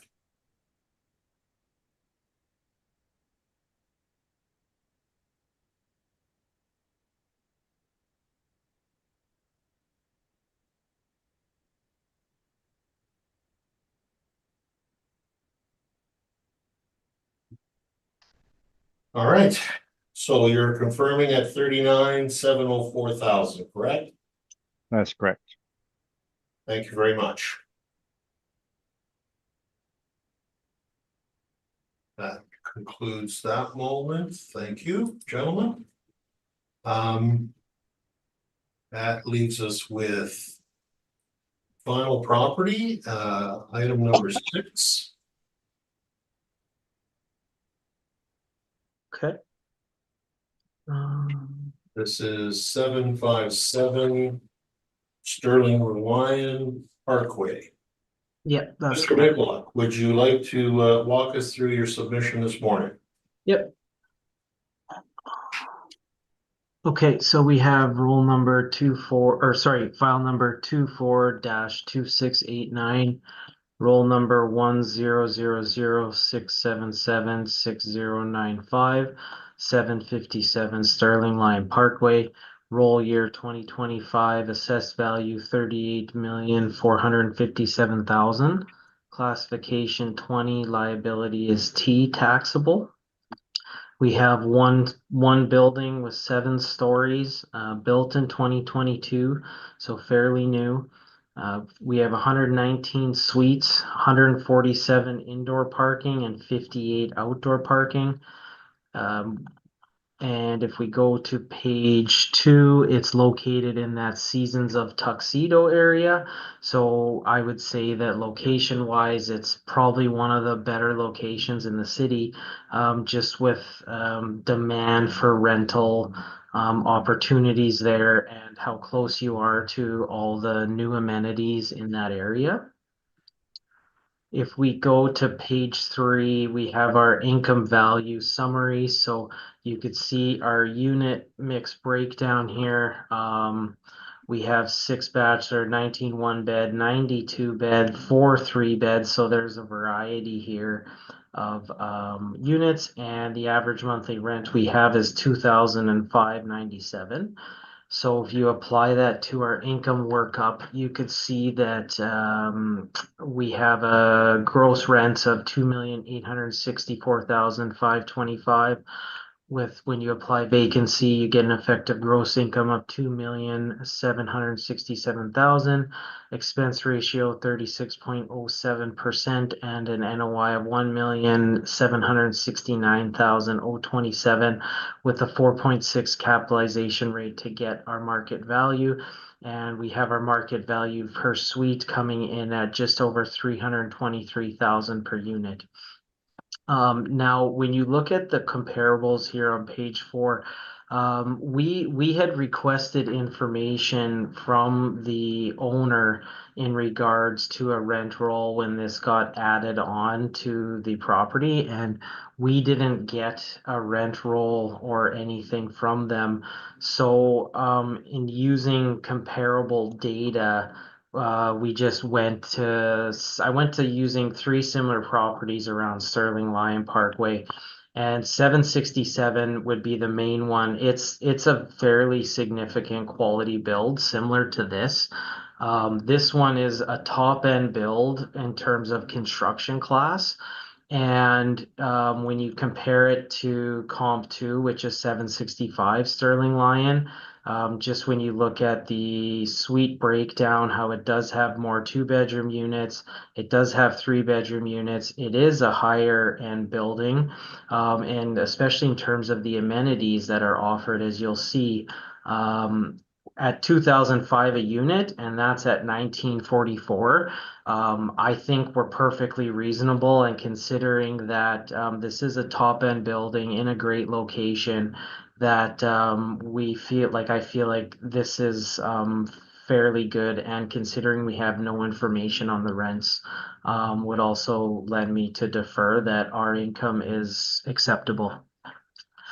Now, when we go to capitalization rates, we had talked about on page 6 our capitalization rate evidence.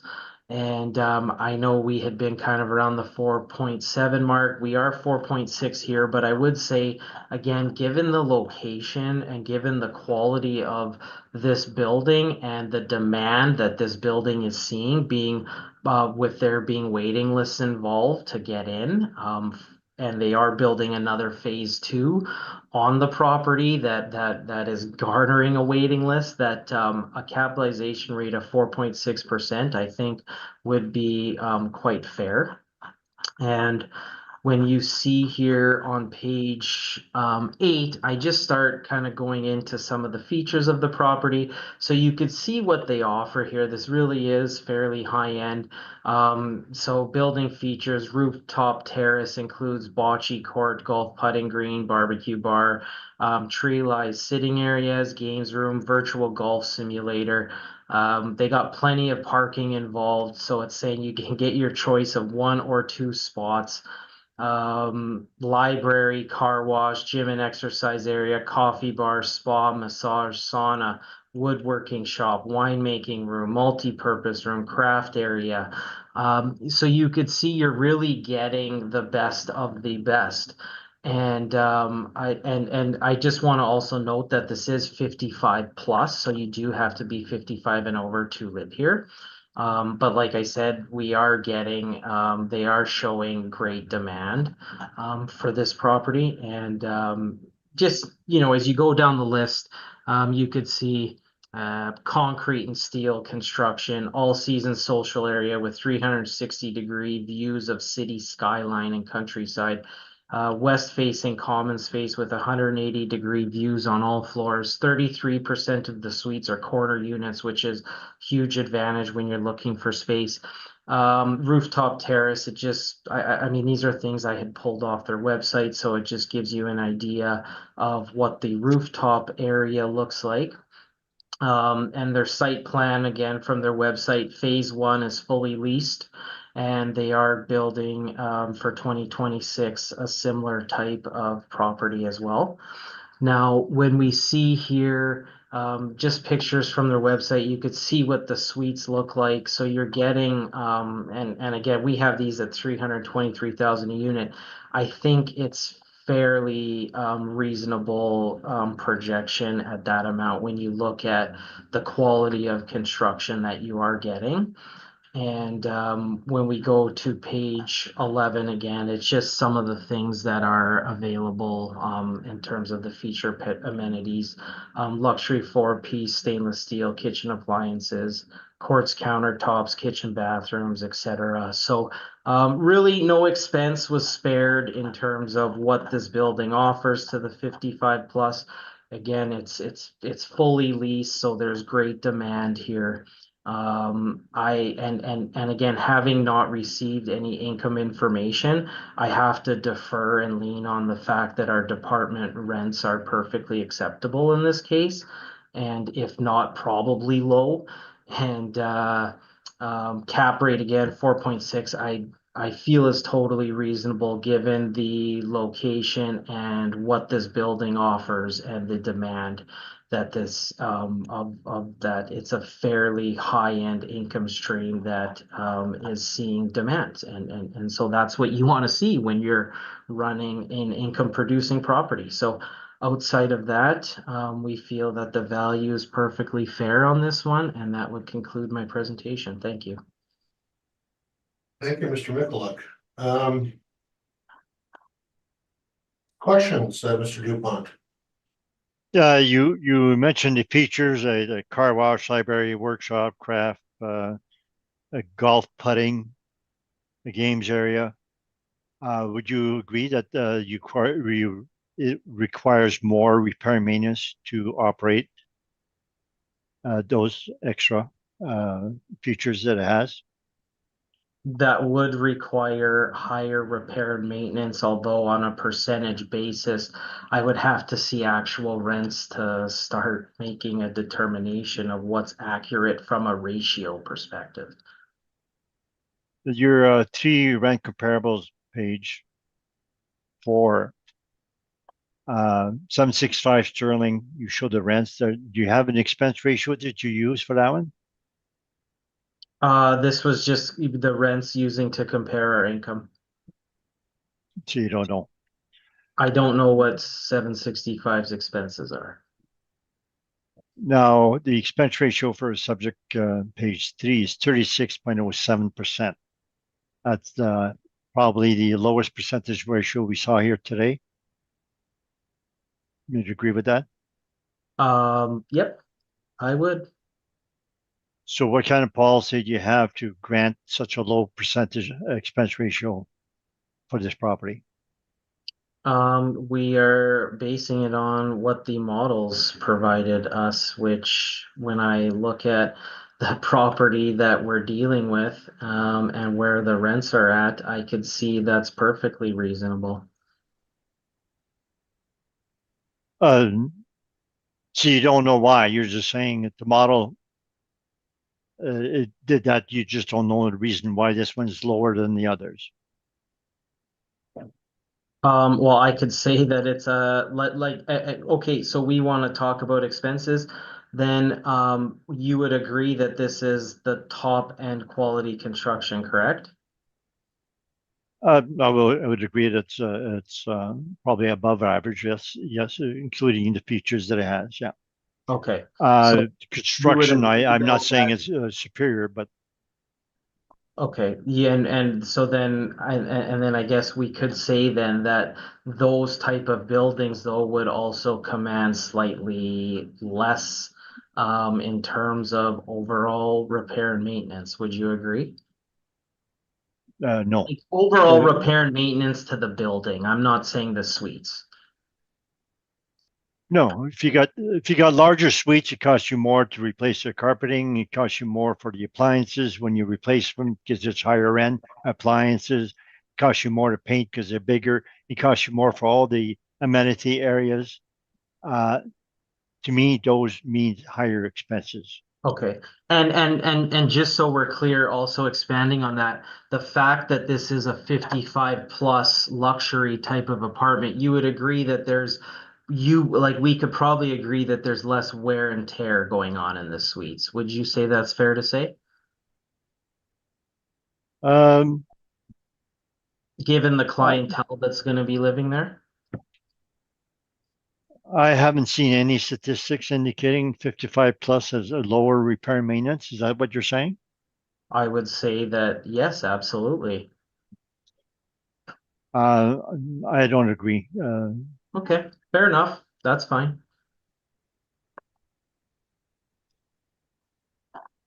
And then you said that the cap rate 4.6 is lower than other ones here today. Yes. And so that you're giving it a premium by the fact that it has some amenities.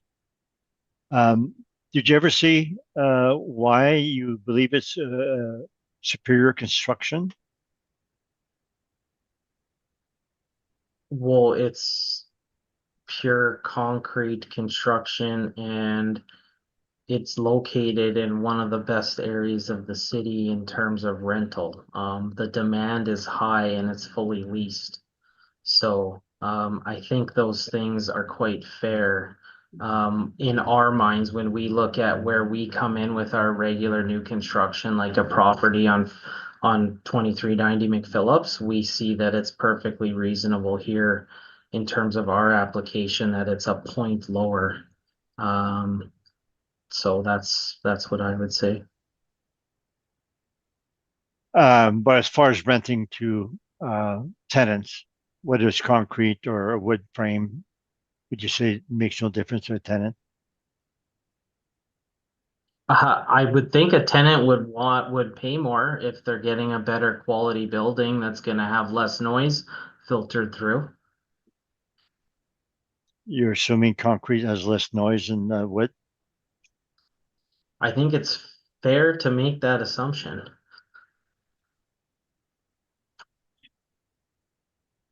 Okay, that's all the questions I have. Thank you, Mr. Dupont. Mr. Stevenson, any questions, please? No questions at this time, thank you. Thank you very much. Ms. Ferran, do you have any questions? None, thank you. Thank you very much. And I have no questions at this point, thank you. Actually, check that. So the whole valuation on this, Mr. Mikulik, was model driven, correct? That's correct. Okay, fair enough, thank you.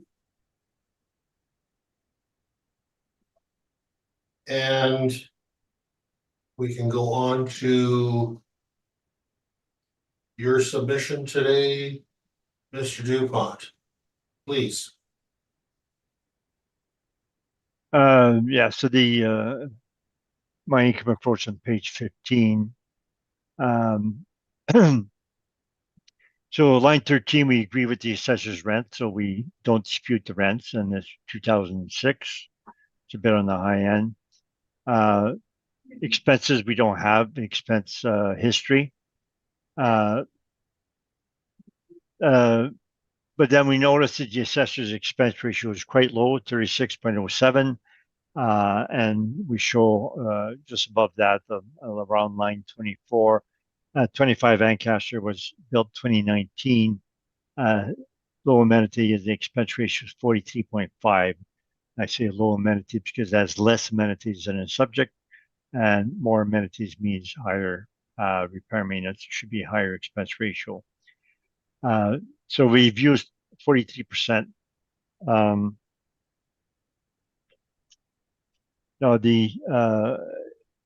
I would give you a verbal rebuttal if I can just interject here. So the one comparable they had, number one, 590 sterling. I checked it. We have this as a client, and the expense ratio is 38.2. And we have all those here today. They're all higher than 36%. So we believe that the expense ratio should go up. And I'm saying 43, perhaps it should be as high as 43, but 36 is way too low. And the cap rate, they went lower than the others, 4.6. And I believe it should not be lower than the others. And I believe that based on our comparables and the assessors' comparables, the only comparable we both have is 2290 McPhillips. And then we have 5.59%. That's 90 suites, and the subject here is 119 suites. So our cap rate of 5% is likely on the low side. The assessor doesn't have anything to support 4.6 cap rate. And just to reiterate, the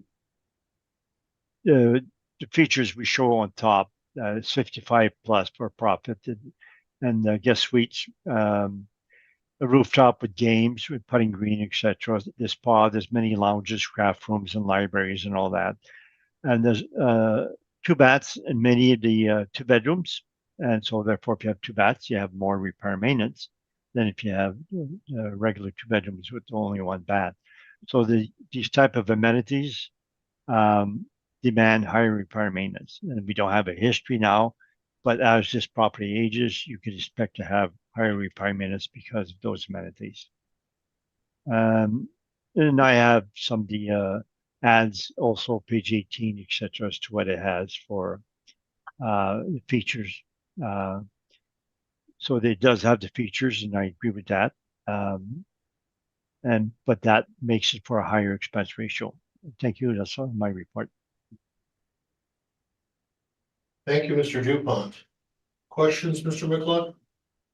I have no questions, thank you. Ms. Verheyen, do you have any questions? None, thank you. Mr. Stephenson, any questions? No questions at this time, thank you. Thank you so much. And the only question I'm going to ask is, with respect to the expenses, Mr. Dupont, you're suggesting 43%. The city is at 36% approximately. And you're suggesting that we should use expenses that were shown in Ancaster, correct? Is that my understanding? Yes. This is virtually brand new for 2022 build. But we don't have any information to go off of historically here, unfortunately. Right. And you feel that the cap rate at 5% is more indicative with this brand new build, with all the amenities that it has? That's correct. 2290 McPhillips has all sorts of amenities also. Probably not as much as this one. This one with the lounges and the craft rooms, etc., would be a bit higher up. But it was a brand new building with your normal amenities, which was the ensuite washer and dryers, which the new properties tend to all have compared to the old ones that don't have that. So yes, there's a difference between the two, but a lot of that is captured in the rents. And the more amenities you have, plus it has this water feature, which is a pond in between the apartments. That costs money to maintain some landscapes like that. So it's another feature that requires high maintenance. Those are my questions at this point, Mr. Dupont. Thank you very much. Any summation, gentlemen? Yeah, just to summarize, and I know it gets touched on with expenses and all that, but take a look. Like, we have this at 323,000 a unit. When you look at this type of property, just ask yourself and say, you know, if these were condominiums, would they be going for 323,000 a unit? I would probably garner no. They would be going for much more. And so I think we've encapsulated here enough that this building should be assessed on the higher end, given the amenities involved, and that we have no information on the income with that when we requested. So I think we have to kind of defer to what our value is, and we think that's acceptable. Thank you. Thank you, Mr. Michalak. Mr. Dupont, any final thoughts? Yes, we're not doing a direct comparison approach to condos, and it would be totally improper to use condo sales to value a property operated as an apartment. So that this analogy that he has is totally wrong. 320,000 per unit, you should ask yourself, isn't that high? The assessor is not giving any statistics in that regards. And even if they did, the boards have not done a direct comparison approach on apartments for years. I believe the last time I did one was 1993 at the municipal board. We haven't done any direct comparison since then. So that is not applicable whatsoever. So those arguments should not apply. They have the burden of proof. They did not prove why it should be 36%. And to me, they did not prove why it should be 4.6% cap rate. So thank you. Thank you, Mr. Dupont. With that,